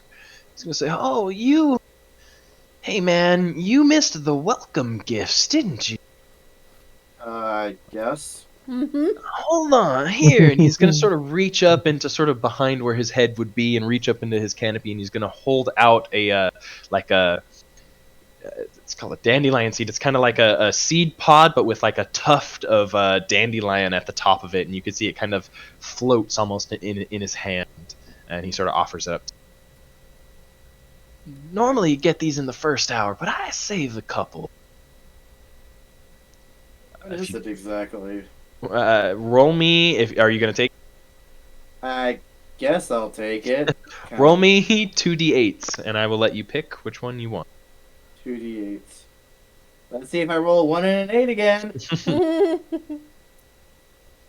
Oh, so close. A 1 and a 7. All right. So you either gain the following personality trait until dawn. I am easily amused, which supersedes any other trait for this short time. Or something else. I don't want to tell you what the other thing is. So either you get that trait that you're amused while you're at the carnival, or something else happens. Go with the surprise. The die sort of bursts into a golden glow, and this glow sort of recedes into your hand, and you gain a D8, which you can use to add to one ability check before the next dawn. You get a D8 inspiration die, as if from a bard.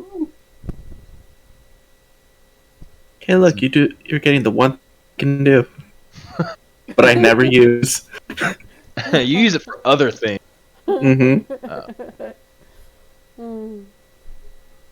And so, as you take that and you feel the sort of energy suffuse with you, Northwind's righteous man. Go on, Red's gonna chomp your ticket, and you point you towards the dragonfly. As you all are sort of saddling up to these lily pads that are floating in, and a couple of dragonflies are coming into land. As you guys come up, you hear shouts of alarm erupt from a nearby lily pad. A giant dragonfly has just now taken off prematurely, and a patron is on its back with bright blue beard. A dwarf is unfastened in its harness. You see someone shifty looking next to you, looking around, and he sort of runs away. He sort of runs towards a crowd. And so you have these two things now happening in this short moment. There's a dwarf sort of floundering on a dragonfly, just now flying away, and a shifty-looking human running towards the crowd.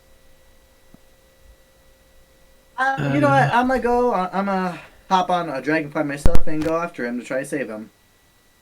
The dwarf. Absolutely. You run for a dragonfly. What is everyone else doing in this haha moment? Can I try to? No. That should be Theriatus. I'm gonna chase after the guy running to the crowd. I was gonna say, can I try to pacify the dragonfly? But I'm like, no. Animal handling sounds like it's probably Theriatus. Yeah. So I'm gonna chase after the guy who's running towards the crowd. I'm gonna Tempest on that one. So we got Elle and Tempest running for the guy. Hey, Theri, what are you doing? I'm gonna cast Speak with Animals, and I'm gonna try to get the dragonfly to sit down. Awesome. So let's do that first. As Elle and Tempest, you're sort of looking at this guy who's dipped into the crowd. You're looking around, hands over your head. Two things are gonna happen. You're gonna cast a spell on yourself. You suffuse with green energy, and you can now speak the language of animals. Perfect. And Ludgar is hopping onto a dragonfly and running. What do you say? What do you say, Theriatios, to try and calm this dragonfly? You realize it can understand you. Yeah, I'll just call up to it. There's a person falling off of you. Do you mind landing so he can upright himself and buckle in? I don't know why I was British there, but The accents are it's so fun though. It's yeah. Go ahead and give me a persuasion check, and Ludgar, give me an animal handling check. You guys are both kind of racing up to this instance, and we're gonna see kind of what happens better. You did a 10. 16. So Ludgar, you hop onto this dragonfly and you're like, yeah, and you look up at this flailing dwarf, and your dragonfly just and kind of gets up and does almost like a Disneyland ride. You know, it goes up on its predetermined path, and you're now going sort of north past the feasting orchard along this figure-8 track, and you're kind of looking over at the dwarf and going, oh, stupid dragon. Theory, however, your persuasion attempt has placated the dragonfly in this moment, and you can see it sort of stop and steady itself, and it sort of turns to look at you. He sort of realizes he has someone floundering on his back in this moment, but you hear, well, everyone else hears, and you're going to hear, but the beaked one said it would peck my eyes out, and is it safe? I don't know who the beaked one is, but I'm pretty sure if I'm here, he won't do anything. So yeah, you're safe. I've just embraced the British accent at this point. It's sticking. So you succeeded well enough in placating the dragonfly. He is going to sort of swoop down relatively quickly to you on the grassy knoll before the dock here and set the dwarf down gently. You have avoided a sad thing that would have lowered the mood, and this blue bearded dwarf is sort of pulling his leg from a stirrup that had been caught. And he's, oh, thank you, lad. I never thought I'd be thanking an elf for saving me life like that. Well, animals are my jazz, and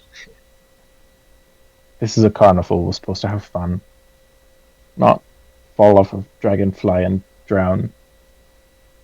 Well, Yeah.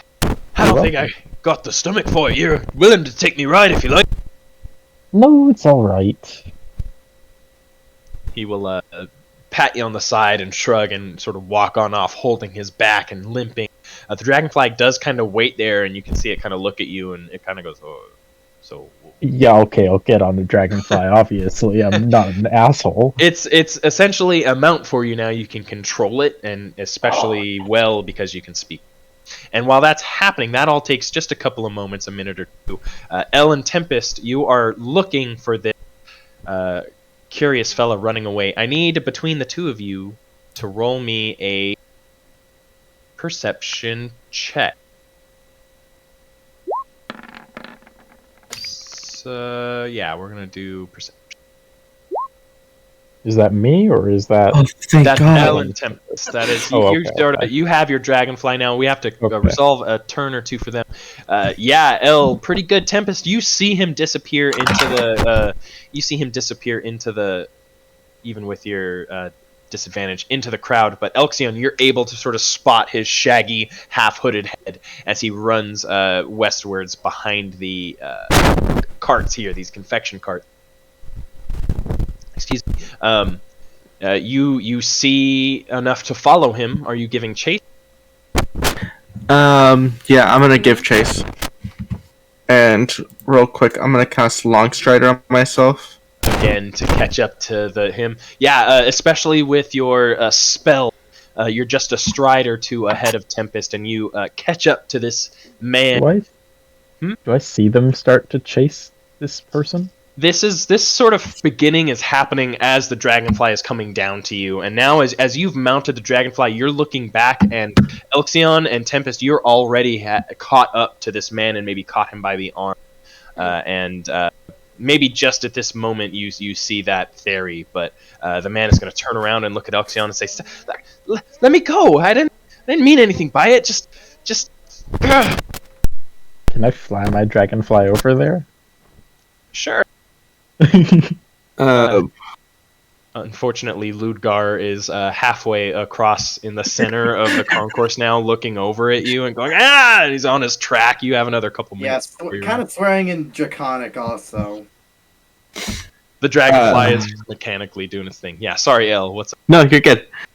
Elle would just be like, "Why'd you do it?" In a familiar, soft, silken voice. I told you, I'm causing trouble until the leaders of this carnival tell me what happened to Zabil. Oh, it's you again. Isn't it? He will shimmer, his form will shimmer, and the sort of shaggy-looking hooded figure dissipates into a short-ish, raven-headed Kenku. Just looks a little dejected and tugs at his arm, but you got him pretty good at the moment. You know, this is the second time I've caught you now. Yeah, well, what have you done to help me?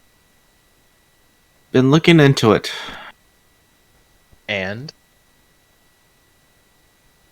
Looking for ways into Prismere, right? If I remember correctly, that's what you asked. Yeah. Any luck? Might have an idea. But you need to bear with me as well. As I said, look at everyone here. Not trying to bring down the mood with them. They should all be enjoying. And that's what I'm still trying to do too. Have everyone enjoy it, but I still look into it.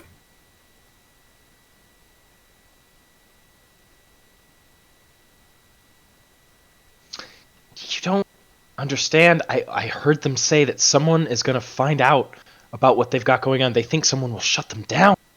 They've agreed to some sort of pact. Their hands were forced. And, does that mean anything to you?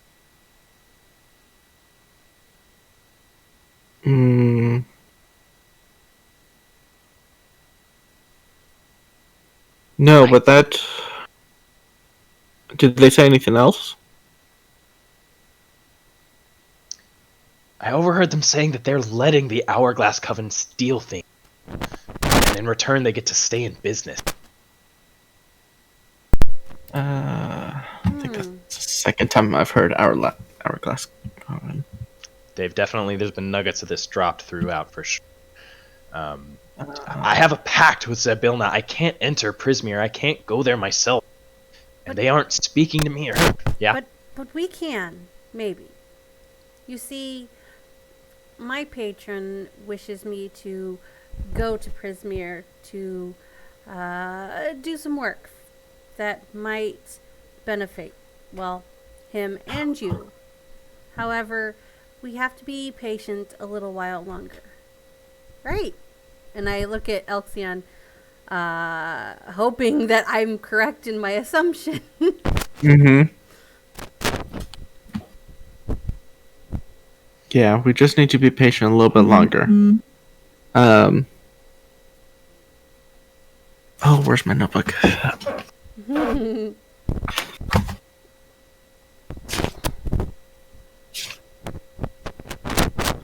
He rolled a couple of middling insights on you guys. I'm guessing he's not picking up any deceit. I'm guessing he's picking up pretty earnest intentions from you guys.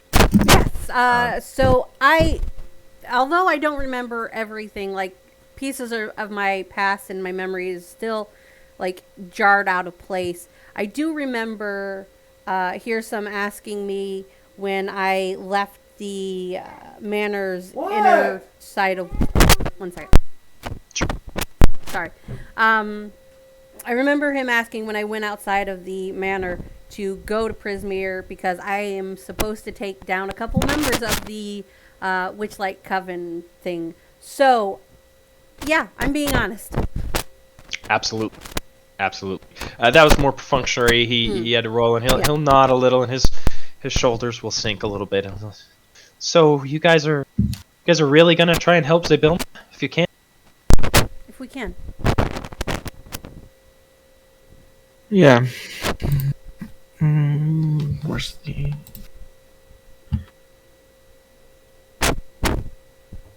Guessing it has the connection with Bavlorna? I think I've written down here. Kettle Steam will raise, it's supposed to be a her, but we're going to go with he. His eyebrows, as best as a bird-like visage can. That's one of the hags, yeah. Okay, so then I did find the right notes. So I mentioned the 3 names I have written here. Bavlorna, Edilin, I think, and Scabatha. Yep, those are the first names of all three of the hag. Surprised I can read my writing. You probably don't know too much about them, but you have their name. Mm-hmm. Okay, so yeah, I mentioned those three names, and if he's confirmed it, then I only know of Bavlorna in Hither. Bavlorna and Hither. I don't know anything about the other one. She's a toad-like monstrosity. They call her Slackjaw Lorna. That's where most people enter Prismeer, through the Queen's Way. the Queen's. Hmm. I've definitely tracked a couple of them to the Hall of Illusions. I'm pretty sure that's where they're coming in through. But that's as far as I can figure out. I kind of had to use that mime's voice for a while. You know, I figured he was a mime and he didn't really need it, you know. And you'll see he kind of fidgets a little bit, and what he's going to do is he's going to pull a little corn husk doll from over his neck. And Yeah, I kind of. sure. I was gonna say I kind of figured you took his voice after our meeting and some digging I did. Gonna turn this little husk doll around in his feathery hand, and you can see a thorny sort of vine is wrapped around its neck. And what he's gonna do is he's gonna just sort of unknot that little vine and stuff the little now uncorked doll back into his satchel.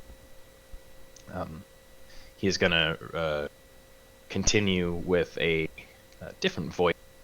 We just need to have a little patience, right? Just a little patience. That's all I'm asking for. I'm asking for Zybilna safety. You be patient. Don't cause any more mischief, and I will help you. Kettlestein will nod, and in the last vestiges of Candlefoot's voice, apologize to the mermaid for me. And that sort of the crackly kind of last vestiges of Candlefoot's voice is going to leave Kettlestein and leave him with only his mimicry now.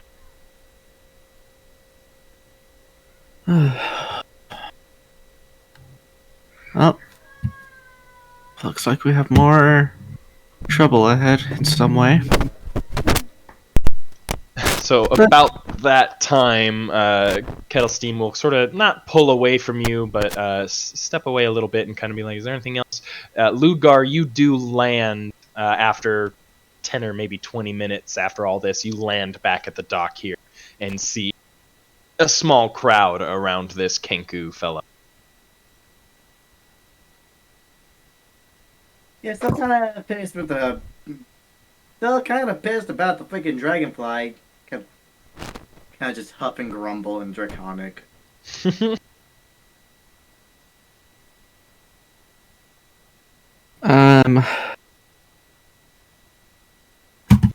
Tempest, if you don't mind, I'm gonna go back to the Hall of Illusion.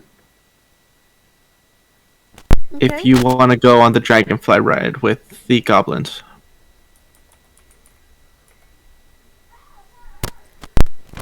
I was thinking if our Kenku friend here has given the mime back his voice, maybe I could go and talk to the mermaid.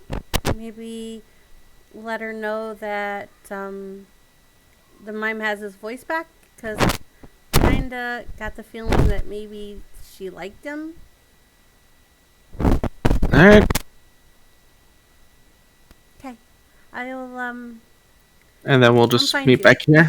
yeah, of course. What did I miss? The Elxion... Tagging in character. Oh, Because perfect. I was kind of going. I like I would have missed all this being on Yeah. Stupid Dragonfly. So my character doesn't know what the fuck's going on. Perfect.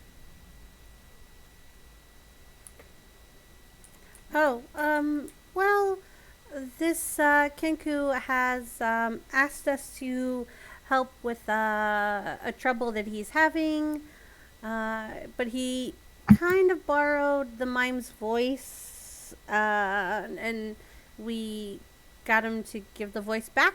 But yeah, nothing. Just a little mischief, which I think we kind of dealt with. Yeah. Okay. Yeah, I'll see you back here soonish. And Tempest will move towards the Silver Song Lake and the gondola ride again. All right. And Elle, you were headed towards the Hall of Illusions, I think you said. Yes. All right. Ludgar and Theri, where would you like to head? Um. We're about halfway through this Well, I 6 didn't know hour. what. Oh. There's Assuming only- that I was told about him going to Evolution, I'm gonna stick with the person that doesn't hate my guts completely, or I guess at all as of right now as I know. So I'm gonna go with Tempest. You're going to go with Tempest. Okay. Yeah. Woohoo! Perfect. So you follow along with her and the goblins to the lake and gondola area. Theri? I want to do a thing, but I don't want to just leave everybody else to do it. Oh, you could do it. Whatever. But You wanna no, do a because thing, go do the because thing. I'm gonna miss stuff. Okay, You wanna do the ting, do the ting. I'm getting tired of this small child causing mischief. So I just want to tail him. The Just warlock? see, no, the Kenku. Kick Yeah, the yeah. That's baby. a warlock. Yeah, the Kenku Oh, he is a baby warlock. warlock. Okay. mentioned making baby a warlock. pact with Zybil Knight. Yes. So you right. want to follow Kettle? I'm just gonna follow him. I'm just gonna see what he does.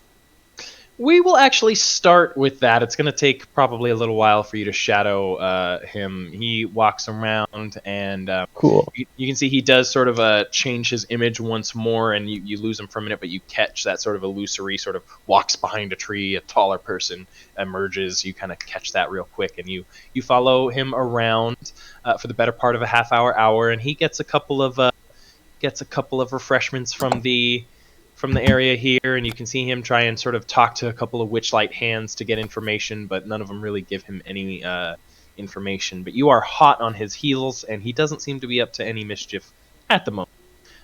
Okay. So you could even break off of that and join someone else if you wanted. And I think let's start with Elxion.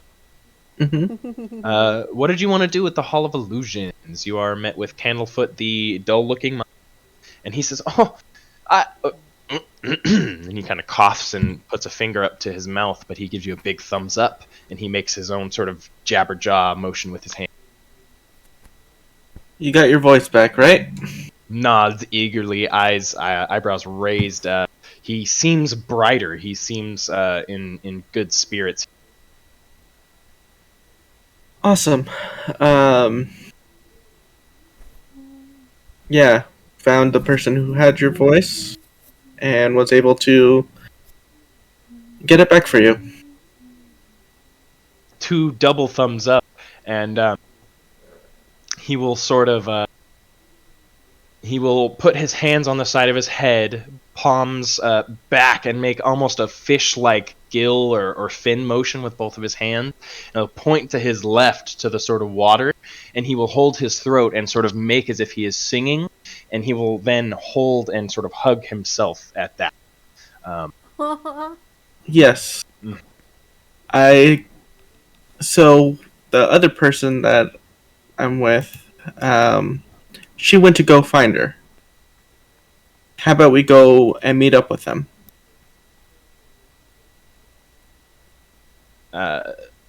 Candlefoot is going to look around, and he's going to flag a half-orc fella with tiny little butterfly wings. Ooh, okay. And he will take the little basket of flowers that he has, and Candlefoot will follow you. And Yeah, so we'll start heading off to Silver Song Lake. And you do that very easily. I would even say, Theory, you could see him headed that way if you wanted to group up. And we will start in with Tempest and Ludgar, who appeared at the lake first. How do you guys want to start? If the Kenku is not causing any mischief, I will head over to the lake. Sure. With everyone else. Oh yeah, I guess I should have specified. I landed the dragonfly and it's gone now. Yeah. Because I totally forgot that I was still riding that. Before you headed off and everyone split up, you got off in it. But go ahead and mark down that you have what would you call it? Animal taming.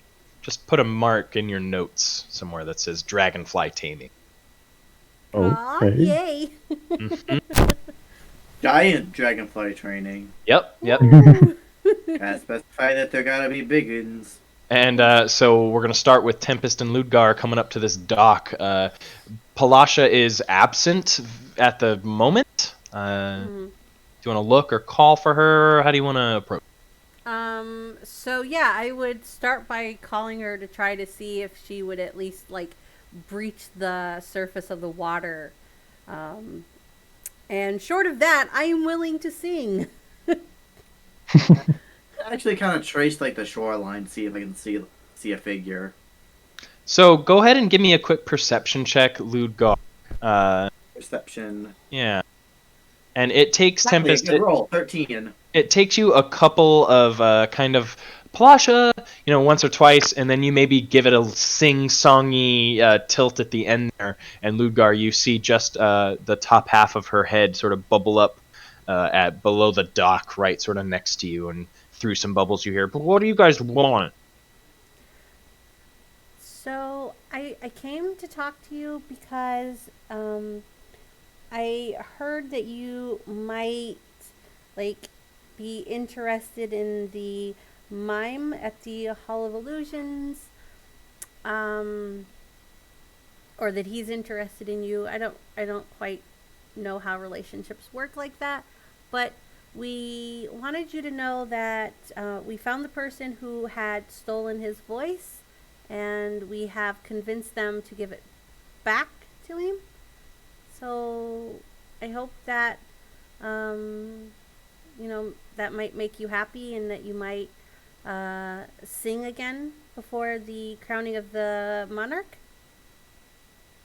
At first, if a mermaid could blush, her cheeks reddened a bit at talking of her lad love, but she beams a little bit at your news, at the good news of him regaining his voice, and she'll say, he has such a beautiful singing voice, and I know he's a mime, but oh my gosh, and you guys helped those poor halflings that were being tortured by that stupid Bach. You guys are, oh my gosh, you guys are just the best. Can I interest the two of you in some singing lessons? Not that you need it, miss, but maybe I could give you guys some pointers. Sure, I would like that. I guess, but I don't have much of the singing voice. Bit of a raspy throat and such. And so, as Elxion is sort of bringing Candlefoot over and linking up with Theory at the center of the big top, you guys get a 5 or 10 minute warm up on the scales and tones and pitch and the basics of singing. It's a lot of the basics for you, Tempest. But Ludgar, it definitely stands out to you as like, okay, well, maybe I could actually sing now. Maybe I could actually do something about it. Should I roll performance for training? No, because both of you can simply write down in your notes singing lesson. Yay! You two were the lucky ones to catch her and get those singing lessons. And after that 5 or 10 minutes of la la la la la la la, it's Leviosa, not Leviosa. She sort of enunciates the pronunciation and stuff like that. You guys sort of break, and she says, "You guys do really good. I think that'll help you go really far. It really helps when you get stage fright." And You know all about that, but you looks at Ludgar and just keep trying, just keep at. Yeah, never been much of a singer, anyways. You did good. You did good.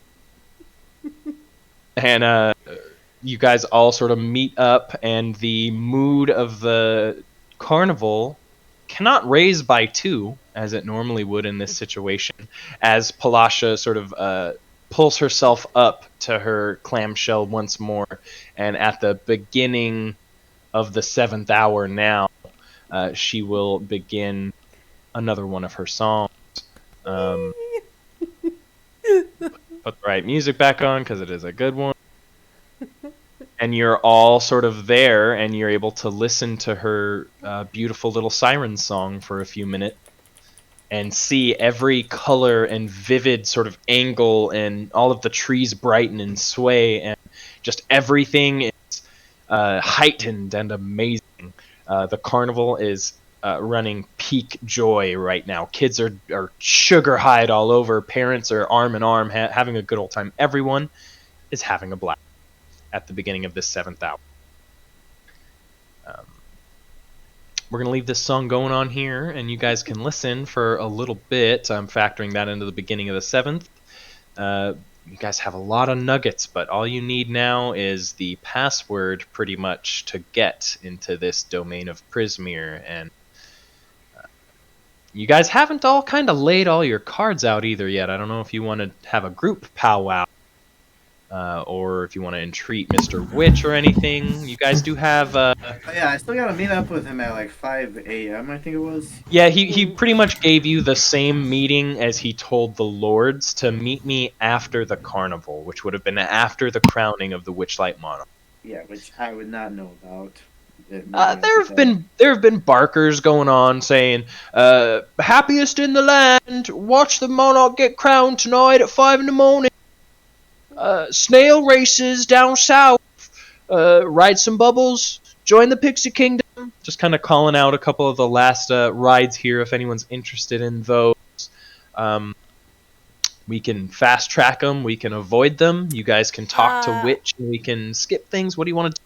Well, I mean, I think they do need to have a group powwow. However, there is one thing I know it's going to be meta because I know this is here. I want to do it as Tempest because I didn't get to. And that is the little ring toss game. Oh. Absolutely. And so, you know what? About that in like the little chat. Yeah, and so I actually got a couple of macros stolen from some YouTuber. I'm sorry, I don't remember your name, guy. They're pretty good. It takes you a moment, and you see confection stand, you see a cyclops staring, you see a strong man sort of hammer and bell situation, and then over here you see a little... it's an all mirage. It's like a little unicorn bunny, and it's a little stall, and there's one bunny in there, and it just whoosh, in like a puff of purple smoke, and now it's over here. Whoosh, puff of purple smoke. Now it's over here. And there's a barker. It's gonna be it's a half elf lady, raggedy kind of looking, scrappy looking. It says 1 ticket punch. Try your luck. 3 rings. Give it a shot. Real quick, seeing the unicorn, Alexion shouts at the top of his lungs, "I love unicorns!" Unicorn, and it echoes, and you get like a weird look, but all the kids applaud, and the goblins kind of cheer. Slab, another slushy is on his head now. He is beyond sticky. There's like a lollipop on his head. God. You've been doing Poor goblin. you've been doing druidcraft here and there on your pumpkin, and so now what was like the size of a football is probably like a bigger kind of like in your arm, and it's like leafy It's a watermelon and curly. Yeah. It's got leaves galore. The rest of you don't have anything majorly pressing. You've been honest and all of that stuff. But you step up, and this half-elf clicks your ticket and hands you 3 rings. Okay. The Almirage's No Mirage adorn its horn with 2 or 3 rings to win a prize. The game involves tossing rings over the horn of a wooden statuette of an Almirage, a cute bunny-like creature with a horn like a unicorn's. The Almirage teleports around the tabletop, making it hard to score success. You get 3 rings, and it's going to be a dexterity check to do this. It is a simple dexterity check. So if you are, I guess you could do a I'm save, doing because if this you're too. proficient in dexterity, I will allow you to add your proficiency. I'm definitely doing this. Sure. Dang it. Ah. 11. That's all right. I still have 2 more. Mm-hmm. Two more. Oh, God. Dirty 20 for the first. Hold on to that dirty 20. Let's finish Tempest. Oh, gosh, okay. everyone's going. Let's go one at a time. Sorry. You'll all get a turn. Tempest first. Do Tempest first. Actually, during this whole thing, I'm gonna let them all go first, assuming them doing all this first would take more than a minute. But I would like to examine the statue by using my know my enemy thing to see if I can kind of like guess like where it might go. See if I can see like a pattern Of the Almirar. Yeah, if I can find like a pattern of sorts. It's going to take a minute, so I think that's going Yeah, to take Tempest's turn, but I'll give you a nugget of information after. So Yeah. Tempest. I'm gonna let them go first. Try and gain as much information as possible. I see an 11, a 24, and a 15. Is that right?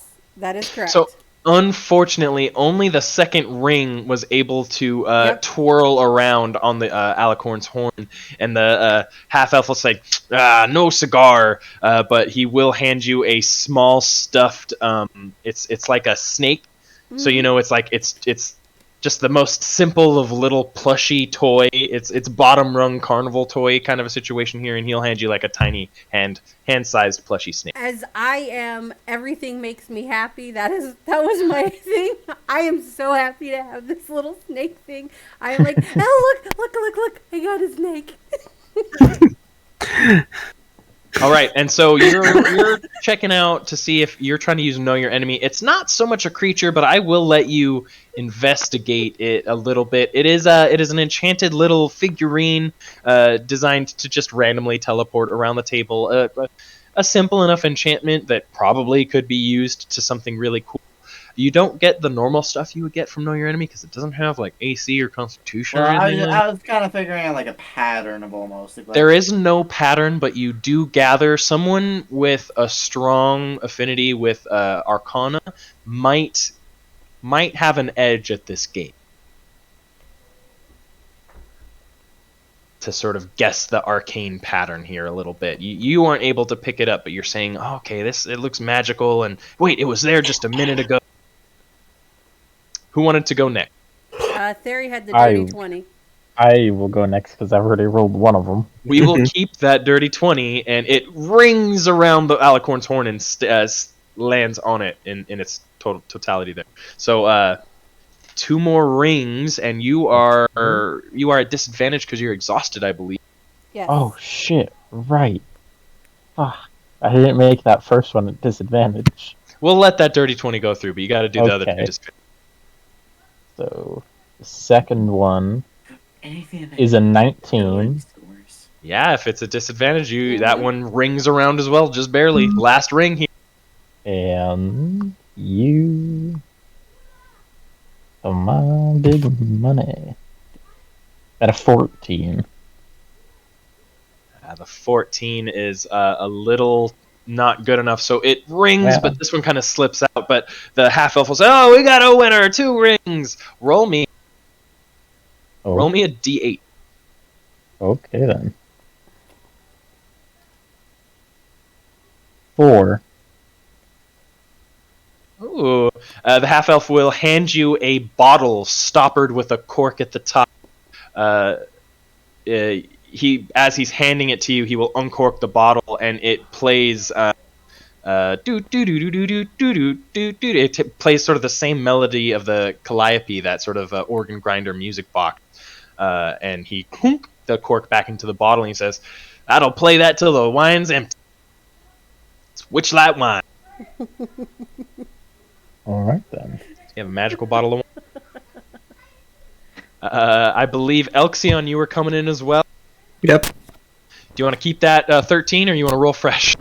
I want to roll fresh. Let's go ahead and give you 3 fresh rings. He stacks your ticket and gives you 3. Are you proficient in Arcana? I mean, I'm a bard, so I'm half. Yeah, but you're not full proficient. I'm not full. Doesn't quite get you the advantage as if you were a fully proficient in Arcana. but I will make myself proficient in another way. Dexterity. Dexterity-based enhanced ability. So you are not exhausted. You get that advantage. Yes, you hmm go ahead and roll me 3 rings. Ringer. Ooh, a wit. And a ringer. 2 good rings. Unfortunately, none of you got a 3 first. So go ahead and roll me 1d8, Elxion. that's a 1. That's okay. He is going to hand you a trinket. A Feywild trinket, to be exact. It is... where are you? There it is. Oh my. Roll me a D... Oh shit, I can't see. Sorry, words. I can't see the whole thing right now. It is going to be...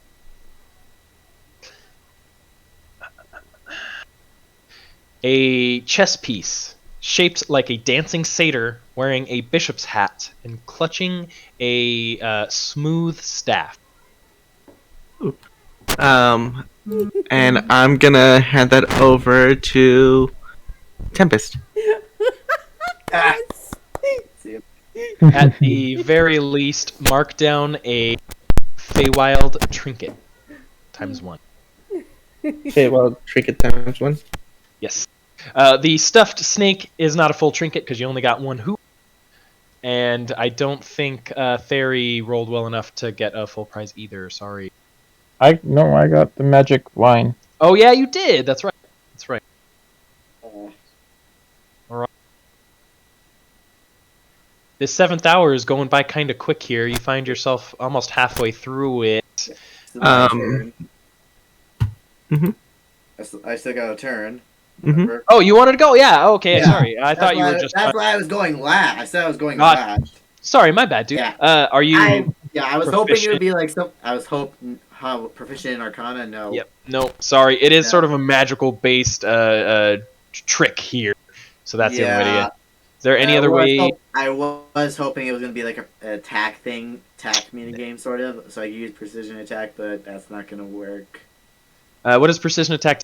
When you make a weapon attack roll, you can expend 1 superiority dice to add the roll to the attack roll. It's not an attack. It's a Yeah. dexterity kind of. Let's see how bad my first roll is. If it were the hammer and the bell, maybe 21. ringer. I need at least a 17. I'm assuming. That's 14. No luck there. It rolls off to the. Oh, come on. That one didn't even roll. That was that 6. Oh no! It didn't even roll. It literally just hit the edge of the screen and then just falls flat. That was BS. Did you roll it? Is it cocked? I mean, It was on was D&D D&D Beyond. it was on D&D Beyond. It just hit the screen and stopped. Yeah, it didn't even roll. It just landed on a 3. No. Whatever. It's a 6. I miss. Consolation prize. The half elf will throw you a small packet, and on the packet is a picture of 2 fairy wings. Guy says it's pixie dust. Huh? It's pixie dust. Yeah, just Why did- sprinkle it on yourself and have a good time. Hold on tight, of course. I don't know if it's Well, in salty on D&D. that last roll because I thought I had it, so I just stuffed it in my pocket. It was like, Mark it if it's not in D&D Beyond for your items. To mark it in your notes or something. Trusting you guys to keep track of your inventory. But yeah, looking around, you guys see plenty other of these little things. There's a gnome reciting poetry. Sound the chime. It's time to rhyme. You bring the poem. We'll bring the Noem. And there's a cyclops over staring someone down. A couple of goblins are wrestling someone. There's all sorts of these little side stalls that, I mean, I'm happy to throw at you guys. wrestling, you say? I'm gonna go over to Pixie Kingdom. I'm going over to the wrestling. All right, we got Pixie Kingdom and wrestling. What's everyone doing? Finally, something I can actually do. I mean, I could do either the strongman thing or the poem, but I think I'm going for poem. Noem poems. All right, so we got a Pixie Kingdom, a Gnome poem, and a wrestling. Theory, what do you like them to do? I'll go to the Pixie Kingdom. Pixie Kingdom. We'll do the side stalls first because they're pretty quick. Oh, it's all right here. Ludgar, you said first that you step up to a pair of goblins in that sort of almost Borat-looking unitard, very tight, very V'd, and it's striped. One is red and one is blue. They look a lot like Slab and Rock, actually. Who I wouldn't know personally. Strong folks, test your mettle in a goblin wrestle. Just pin the goblin, and you're a big fella. We're gonna put you against 2 goblins. Step right up, and if you saddle on up to kind of start wrestling these guys, they hold on their hands and they sort of square up with you. Super easy. Give me a strength athletics check. Athletics, alright, that is good. Alright, 10.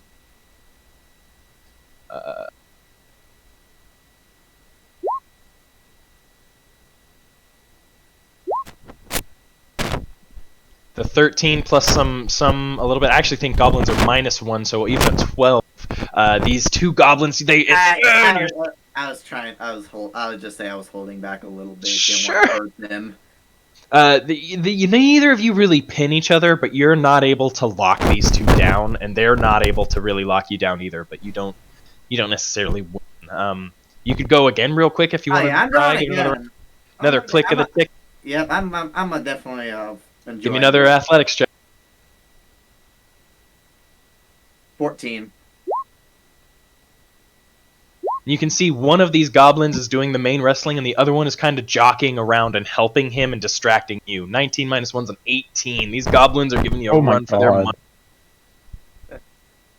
If you're a small thing, the goblins will fight you on their own. But if you're a medium thing, they level the playing field a little bit. So we'll say here, if you want to blow a couple more ticket punches, I can give you a win because you will eventually win against these guys. I'm gonna definitely keep going because this is something I would enjoy.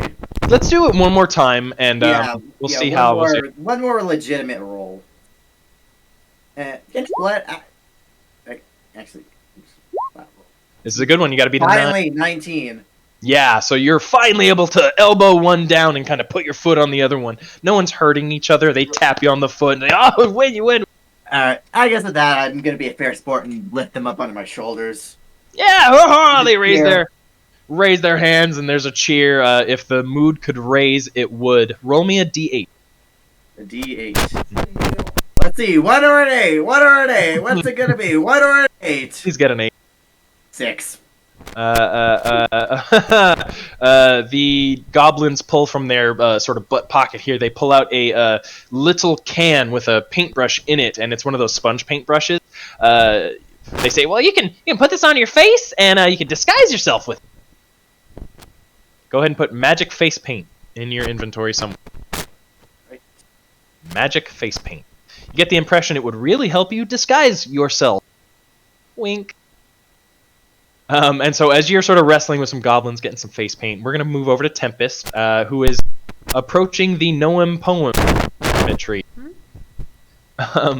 You must outperform a Noam in a best-of-5 poetry contest. Doing so requires some charisma performance checks. 5 or fewer attempts. Someone who wins the contest gets to win prizes. Oh, gee. I don't think... I think it's best of 3. So, geez, let me see. I think there is some cards real quick. No. It's just because I don't have anything fully prepared. Unless you had something prepared, we could just do performance checks if you wanted. I mean, I've got a whole bunch of poems, but we can do performance checks. Oh my god. Of course you do. Of course I do. She is a writer, so. It doesn't have to be a big thing, a line here or there. I'm going to say we're going to do straight performance checks, and if you want to put some words, a quick rhyme, a line or two, I'll give you advantage on your check. He will begin saying, you come to challenge me. I stand but 5'3". How could that be? I am simply we. And he's gonna roll a performance check. And he's just gonna roll some straight d20s. You gotta beat a 17. Okay. Music tumbled from his lips when he spoke the language of the universe. The stars sighed in unison.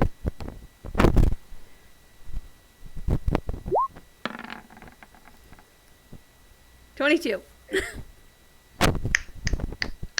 There's a group around you that starts snapping. So you win the first one. Second round, this gnome kind of bristles a little bit, but he sees there's someone here. He stuffs his hand into his chest and he says, "Oh, gee, I am a simple performer. My name is a misnomer. Get it? 'Cause I'm a gnome, huh?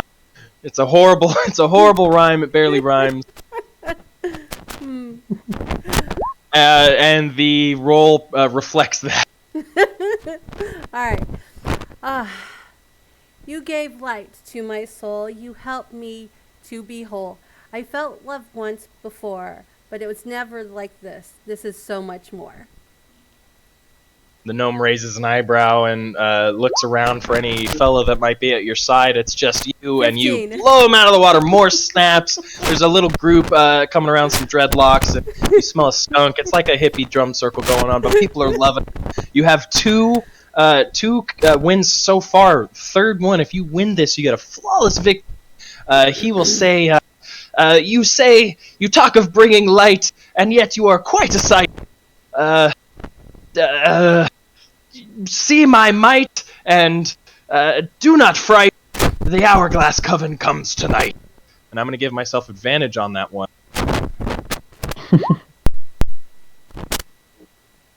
As he's Ooh. pulling out the big guns. You gotta beat an 18. Ooh. You brought me sunshine when I only saw rain. You brought me laughter when I only felt pain.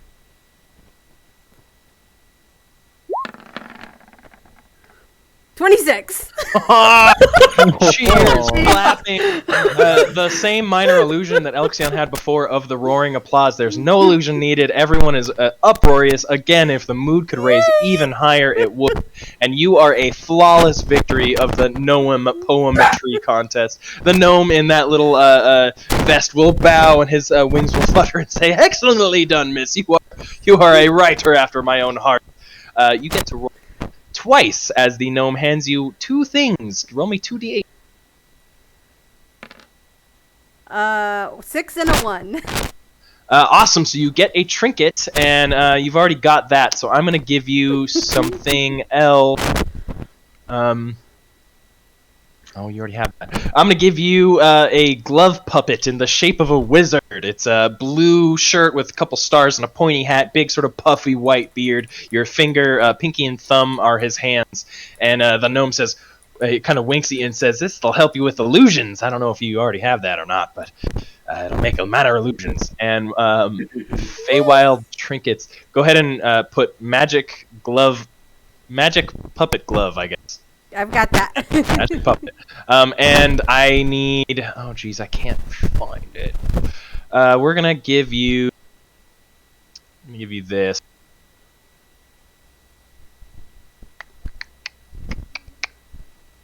A silver hand mirror with a nymph-shaped handle. So it's got sort of this curvature of this feminine form on it, and the hair is kind of natural leaves and stuff. It's a mix between a Trent, almost, this very natural-looking woman at the hilt of this beautiful silver mirror. Yay! You can write down another Feywild trinket Yay! to whichever degree you would like. Amazing. And you are the reigning champion of the Gnome Poetry Contest. And I believe that is going to bring us to Elxion. Elxion and Theory, you guys went off to do something? Mm-hmm. Yep. You went to the Pixie Kingdom. That's right. All right. So the music is going to change just a little bit.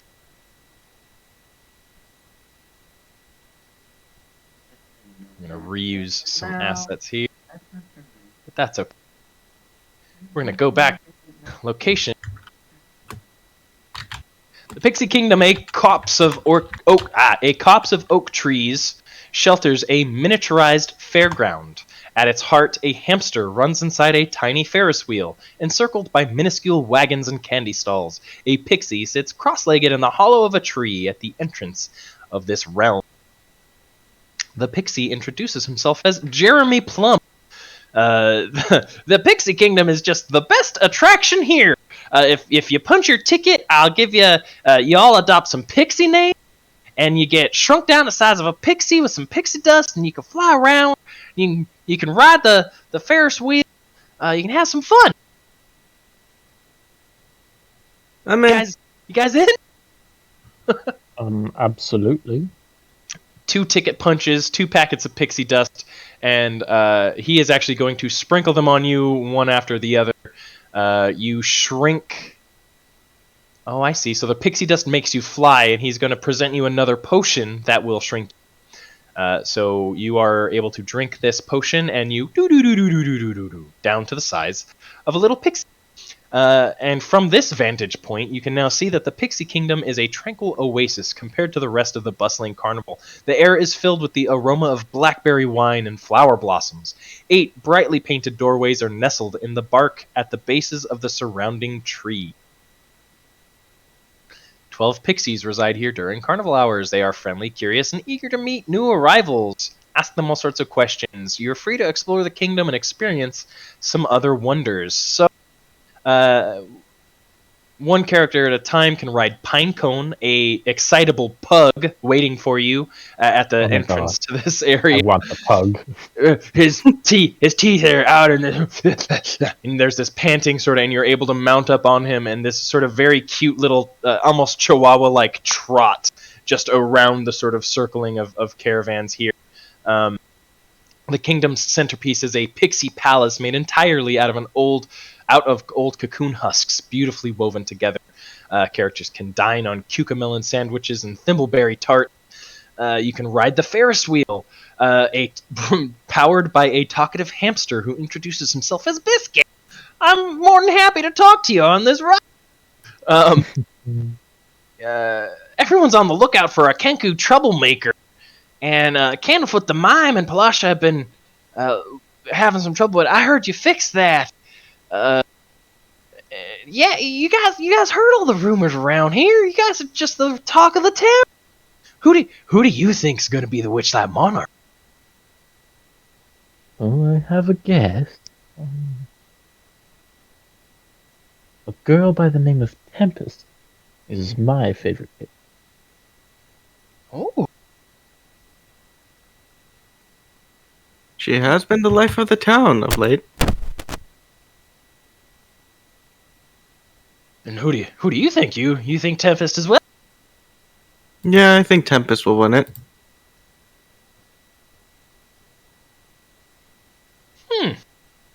He seems curious at that and nods and continues running on his little track, and guys are able to have some good time there. After the Ferris wheel, you guys are invited to play a game of hide and seek by 2 pixies, Honeymint and Starbug. You guys want to play hide and seek? I'm in.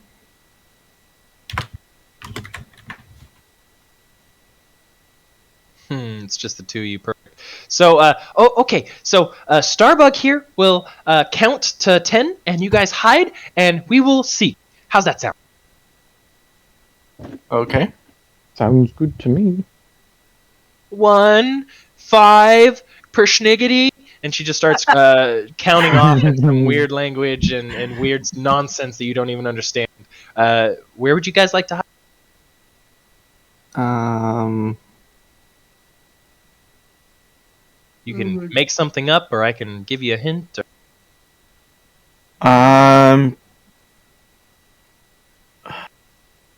There's the Ferris wheel. There's the pug's sort of little doghouse.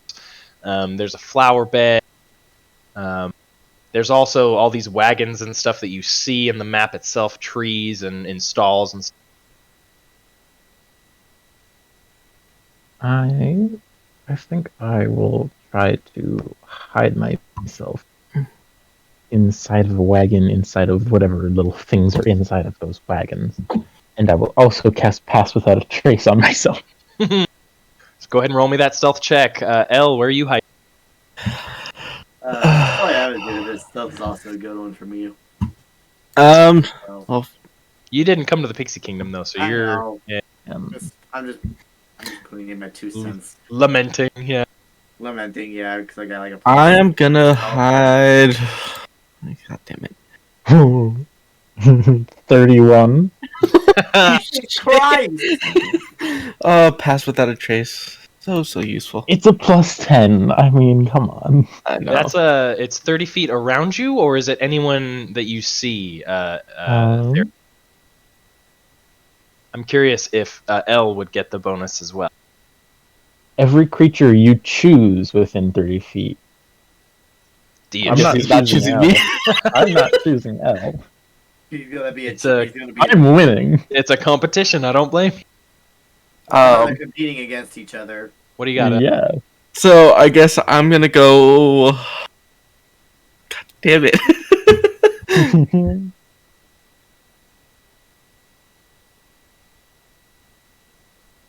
I'm gonna go into the flower bed. Wow. As you sort of sidle on, crawl over to this little hilly area with some beds that you can kind of duck into in the dirt here. A couple of the wildflowers. No, my petals are silky. No, mine. I smell the bed. Oh my god. Oh. And so they're kind of going off and kind of giving you away a little bit. Is there anything you want to? So to get both of the wildflowers to stop, you each have a unique trait about you that makes you better than the other. But each one of you has a quality that everyone loves. If you combine it, even more people will love both of you. Persuasion with advantage because you used the right kind of flattery, and they'll go, "Oh, well, I guess we all are pretty unique, huh?" They shush down pretty quietly. Well, I guess you're right. Maybe we can just soak up some of this, and they kind of go back to just not sunning themselves, but kind of posing in the but sunbathing in the 5 o'clock morning light. Go ahead and roll me that stealth, not at disadvantage, because you didn't. You quieted your people giving you. And I get advantage on it because I still have my enhanced ability going on because it hasn't been an hour yet. Yep. And it's dexterity. Yep. Hey, 23 is pretty good, but it doesn't beat A 31. Thery's 31. And so after a few minutes, you're like, "Shh, you guys are both beautiful. Shut up." Thery, you just disappear into the wagon, and Honeydew, Imagine just sitting and I'm like sitting like behind the door, just like Starbug. Receive. You hear 11D, 61, 10, ready or not, I'm coming.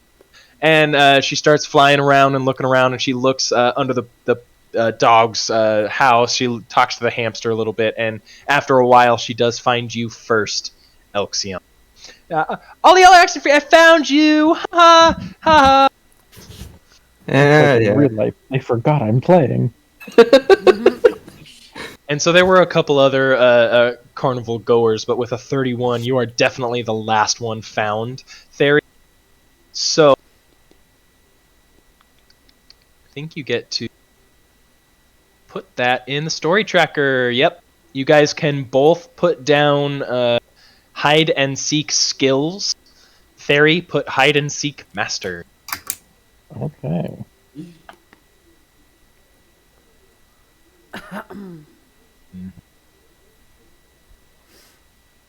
That was really fun, you guys. You guys are honorary pixies. We never picked your name.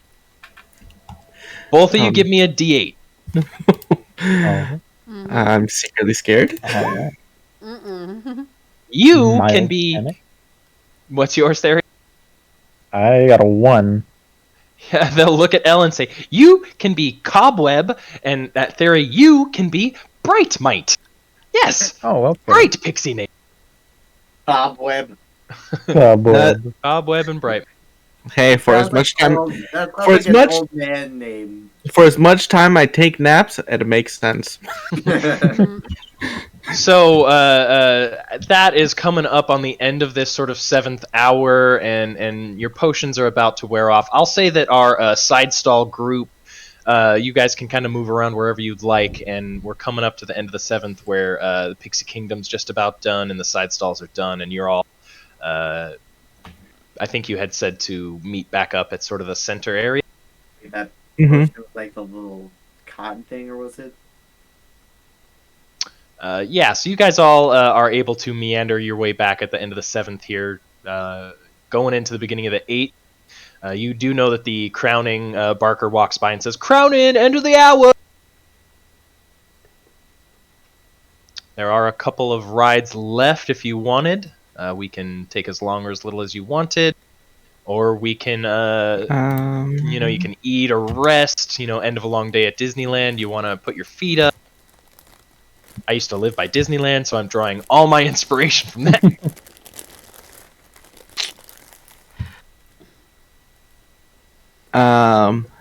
Elxion's gonna wander off away from the group for a moment and gonna go meet with his dad. With his pair dad. With his parent dad. Yeah. What's the one? He is residing in the staff area. You know how to get to him. You push through the dressing room, and you see him at his wagon. And I'm gonna ask if we could go to secrets for one Oh my god. moment. For one moment. He swirls a reddish amber people. glass and looks at you curiously. I'll see you in Whisper. Oh my god. So many secrets today.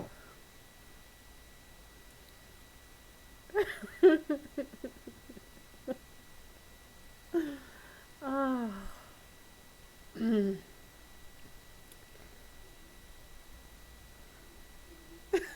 That was so much fun.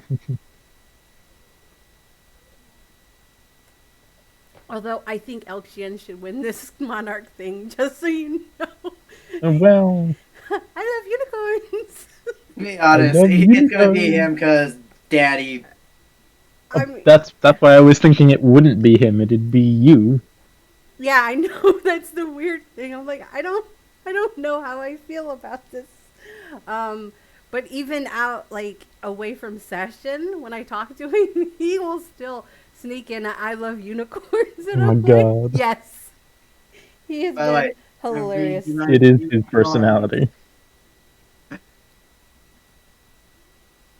And it's even funnier if you knew what my maiden last name was. The name Oh, that no. he got is just perfect. Oh. All right.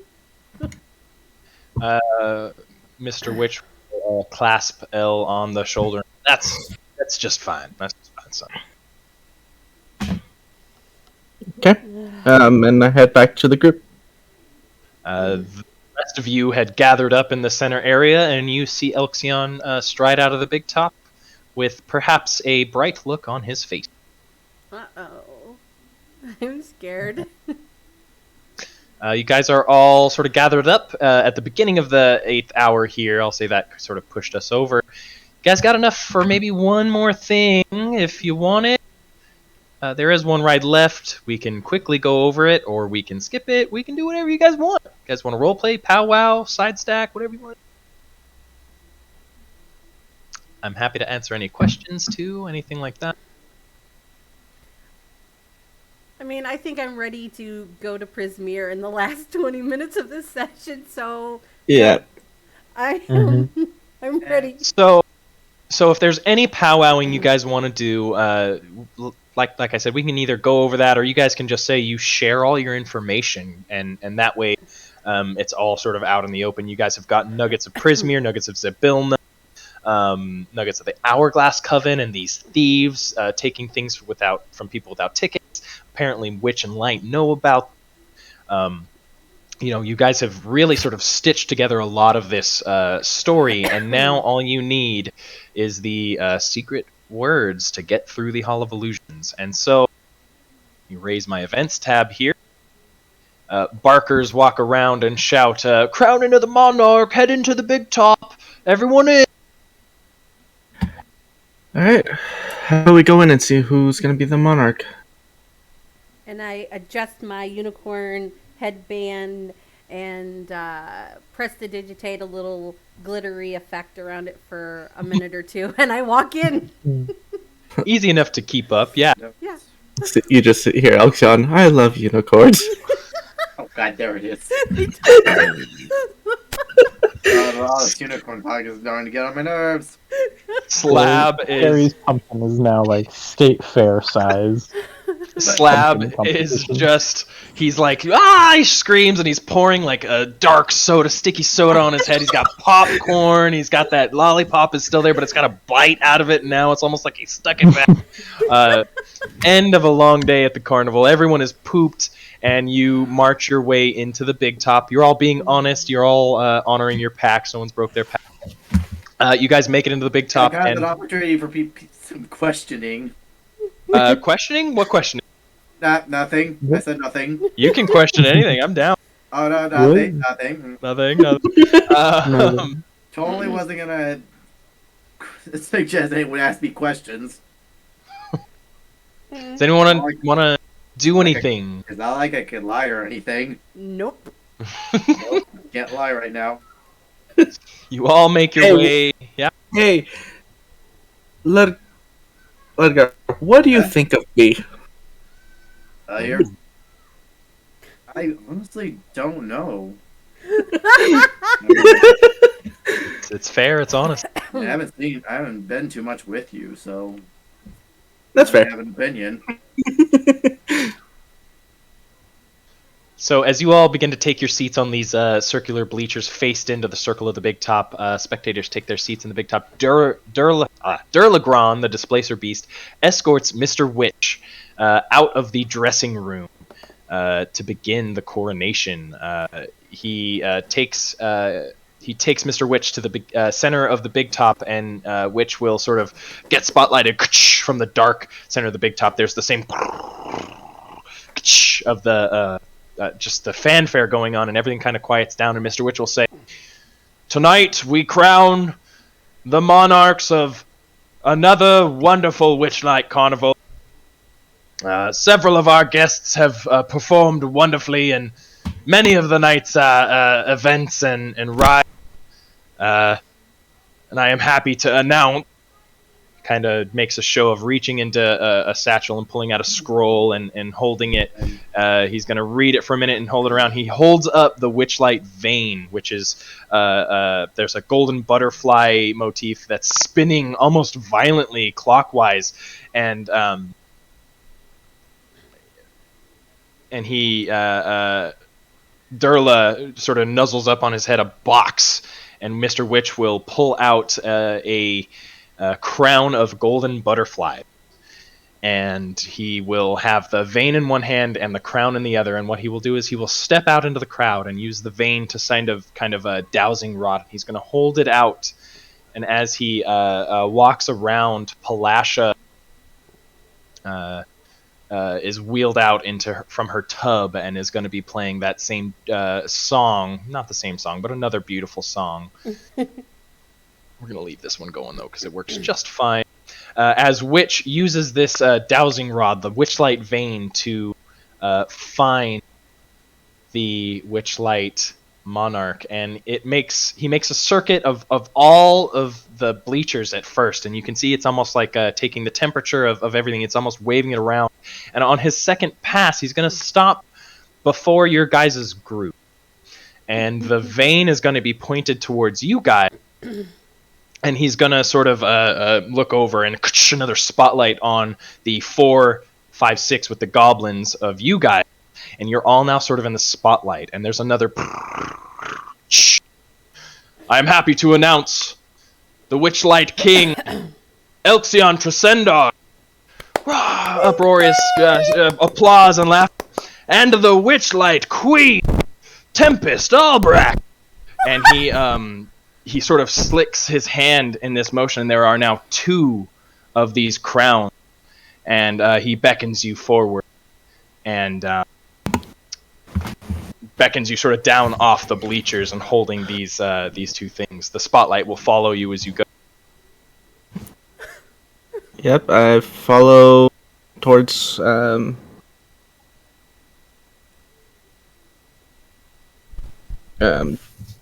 towards the center. All of the other carnival goers, Candlefoot's holding the empty box now. Several clowns shower you all with glitter. There's streamers and stuff going. Fanfare is playing in the back. We're gonna raise this again. Boop, doo, doo, doo. And as you approach in turn, Elxion kind of first, no offense, he will take the vein and he will sort of raise it and he will knight you on the shoulders, the Witchlight King, and he will set a crown of golden butterflies on your head. And in turn, over to Tempest, again, shoulder shoulder with the Witchlight vein whirring. And a gold butterfly crown on your head. Witchlight Queen. And he will sort of turn from you two and say, "Never before has there been a king and queen of the Witchlight Carnival. Until now, and I am proud to announce it is my son." The spotlight drops from him, and it is left on just you two in the center of the big top with whistles and applause and just an uproarious cacophony of cheers around. You'll see Elxion put his hands up to kind of shush the crowd for one moment. Easy enough. All eyes are on you. There's a kind of washes over the crowd. El turns over to Tempest and he says, "There's always been something between us, and I thank you for each moment that I'm with you." And you see him drop to one knee to propose to Tempest. "Will you marry me, Tempest?"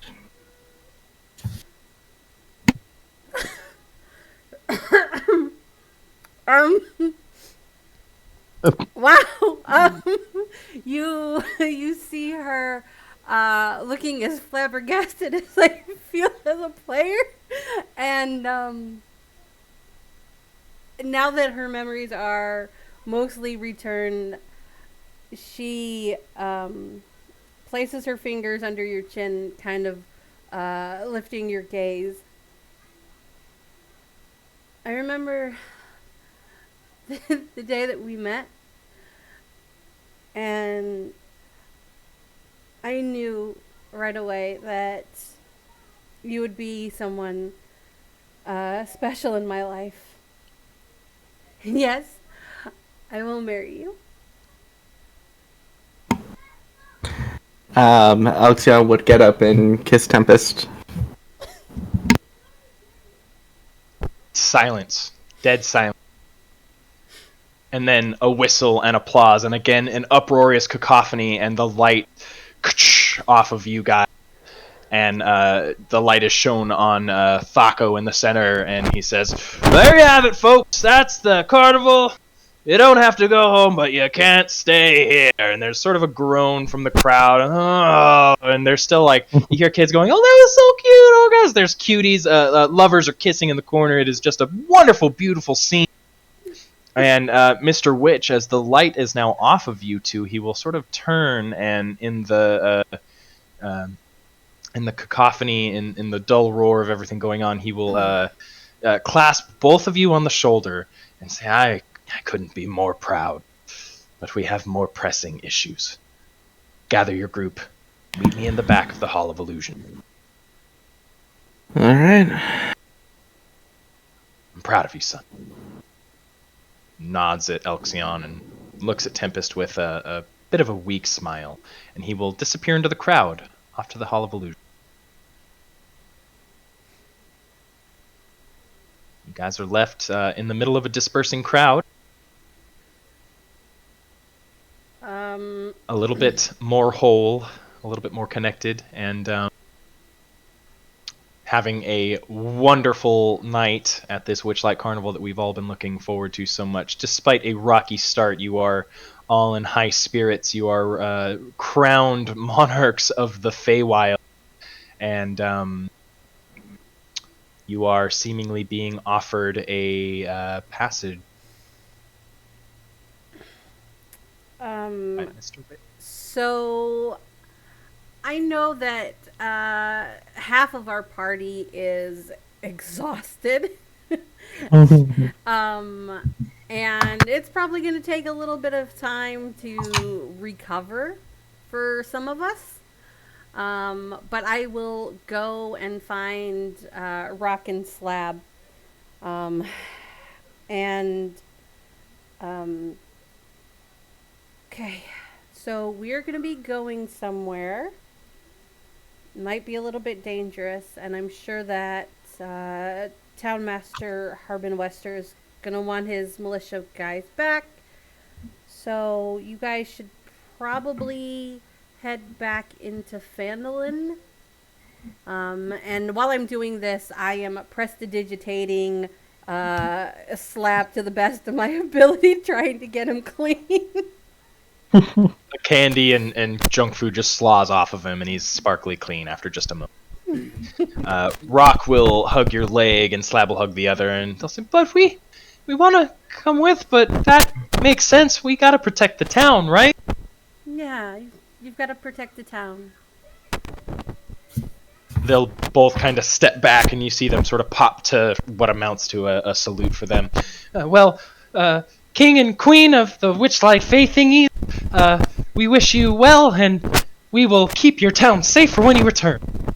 Thank you. And I will bend down to one knee and kiss Slab on the forehead and kiss Rock on the forehead and whisper to Rock, "It was really hard not talking about you for 8 hours."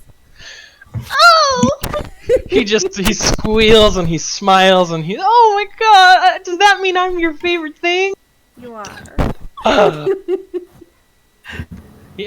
Slab and Rock look between each other and they clasp hand in hand and they take kind of a step back and they go, "We're gonna keep everything's gonna be great for you guys when you get back." I know. And I see them off in the early starting of fall dawn morning. The orange glow is just peeking out over the horizon as you guide them to the ticket booth. It's maybe an hour to town, and they make their way out, and you are all. They sort of wave at you on the path out of this here into town, and you're all free to head on over to that strange mirror that Tempest has already found. So it's not like you have to search for anything. As she sees the goblins off, you are all free to group up and head on out there. If anyone wants to do anything different, or if any final carnival any things they want to do, now's probably the time.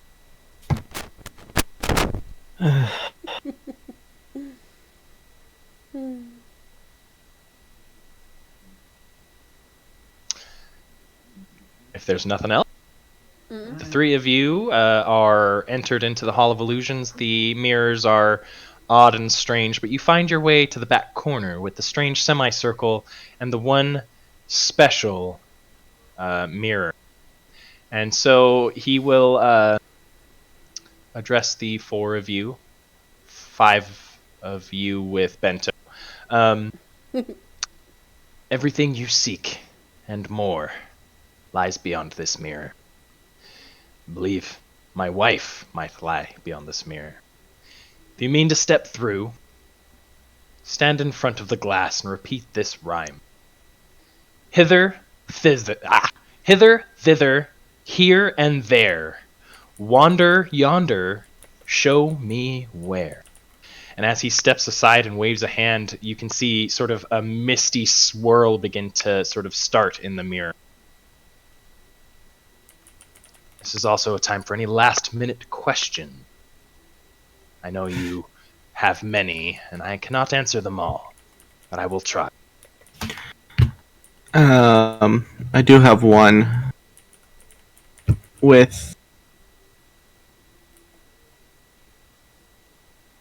So my sword was taken while I was here, and I don't fully remember how or why. Do you have any ideas what could be? I think it was before we got our tickets when we came into the carnival, though. Your father will nod grimly and look at Ludgar, who's already sort of pieced that bit together, and say, "The Hourglass Coven is holding something above me and your mother. And as such, we are forced to allow them to steal from those who sneak into our carnival. We try to enforce a no-ticket, no-entry rule, but as 3 of you can see, some slip through the cracks." Well then. Your weapons likely lie in hither, thither, and yon, in the realm of Prismere beyond. Alright. We will find the weapons. We will find the coven. We will find the patron, and we will find your wife. And in a performance-worthy flourish of arms, hither, thither, here and there, wander yonder, show me where. And I'll step through. Mist swirls in the mirror, blotting out your reflection, and you step through with the faintest of ripples, like a still pond morning, like placid thing. I know that ended strong. Tempest steps through first. Mr. Witch watches the rest of you. Before I step through, I'm gonna ask Mr. Witch. Voice crack, hold on. I will ask Mr. Witch. Mr. Witch! What do you got? Would you happen to know anything about my father? I've been told he's been causing mischief in the Feywild.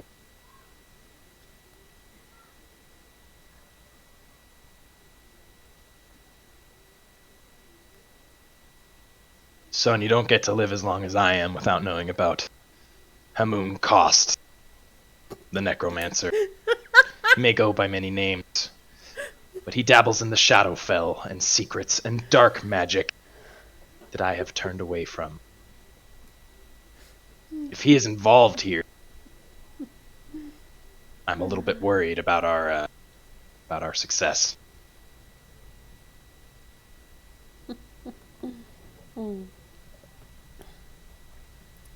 Would you happen to know where he might be hiding out if he were in the Feywild? Prismere is a domain of its own, so if he's here, you'll likely find him in the Palace of Heart's Desire. Palace of Heart's Desire. Alright. Well, thank you very much. And I will saunter on through this misty portal. A small incantation and a misty, placid surface later, bloop, you step on through. That leaves Elle and Ludgar.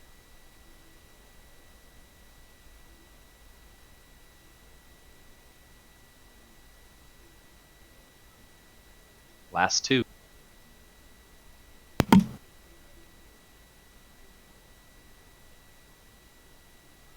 Who's next? I think the newlywed should be first. Yeah, but it's my dad, so kind of like one of those. It's like just yeah. For the 2 of you remaining, he will say, "Mind the rule of 3. Future, past. Future, present, and past. Find the alicorn, and free the dormant queen, at last." I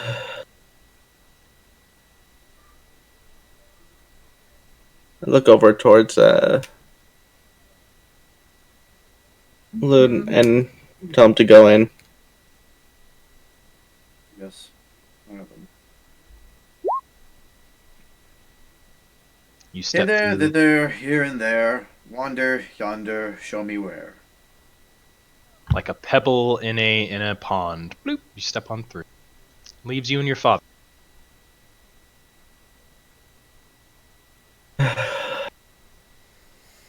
Too bad we can't catch up more. But thank you. I've done what I can, son. Now it's time for you to do what you can do. It's time for you to do all that you can do. Word. Words in English. Yes. do. Alcyon looks towards his dad and is like, alright. Learned everything I could from you and Mom anyways. And I've picked some tricks of my own. He's already pulling another glass of amber liquid, and he looks sort of away as you maybe step up to the thing, and he'll say, I fear even if you do everything right, I fear that your mother and I will lose this. But that is to be decided another day. He nods at the mirror. I repeat the phrase, and before I step in, I turn back, look at my father, and say, well, you know me. I'm gonna do everything I can, so you have Mom back. And the carnival must go on. And I step through. He'll give you a dark look as you're stepping through and say, I would give up the carnival to have her back. And like a stone in a pond, you step through. And we're going to do a short description.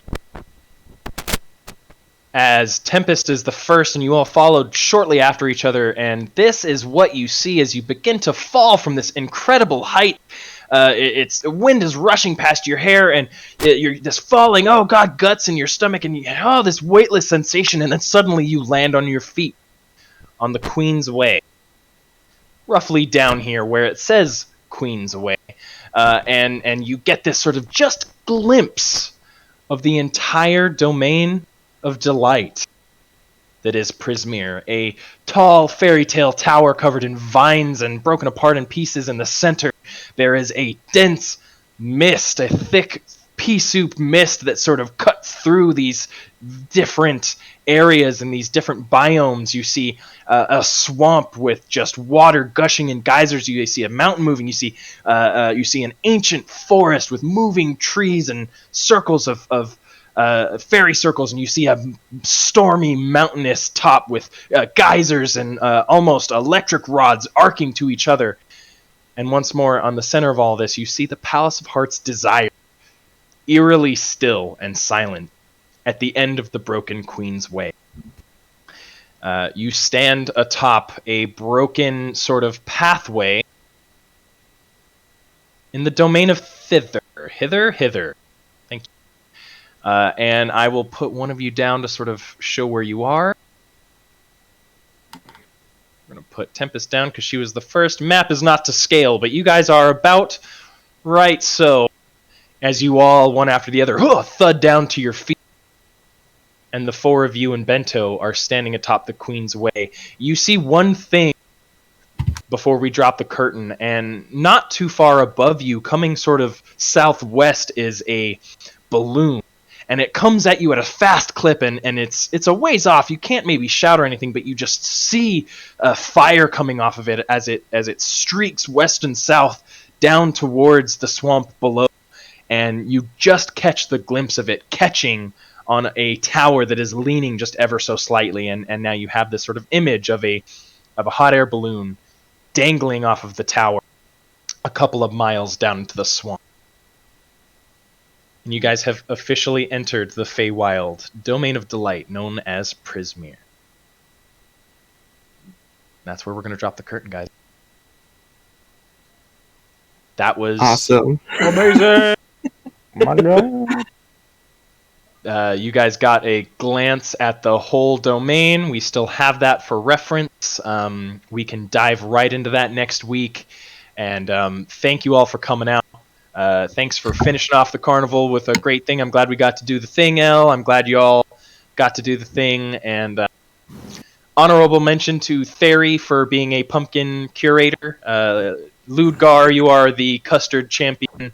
And I hope you all marked down some of the other things, because I wrote some of them down, but I didn't write all of them down.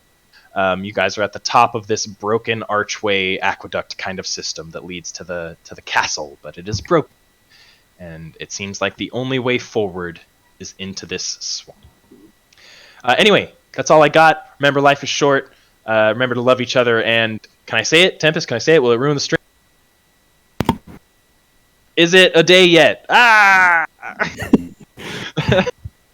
That's all I got. Hours away from a certain stream that we're not supposed to talk about. Is it? That line that guy says on that show. Thanks, guys, so much. I had a good time.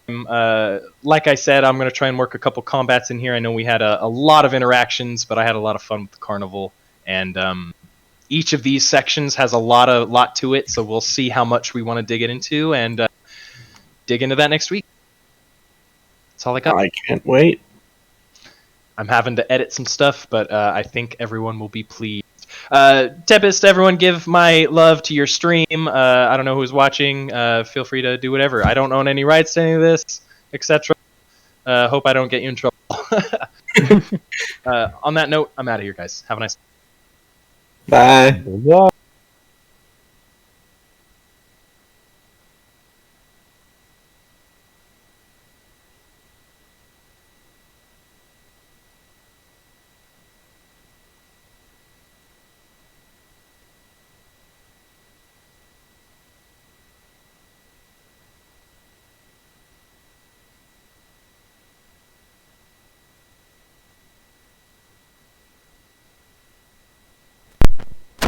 Sorry.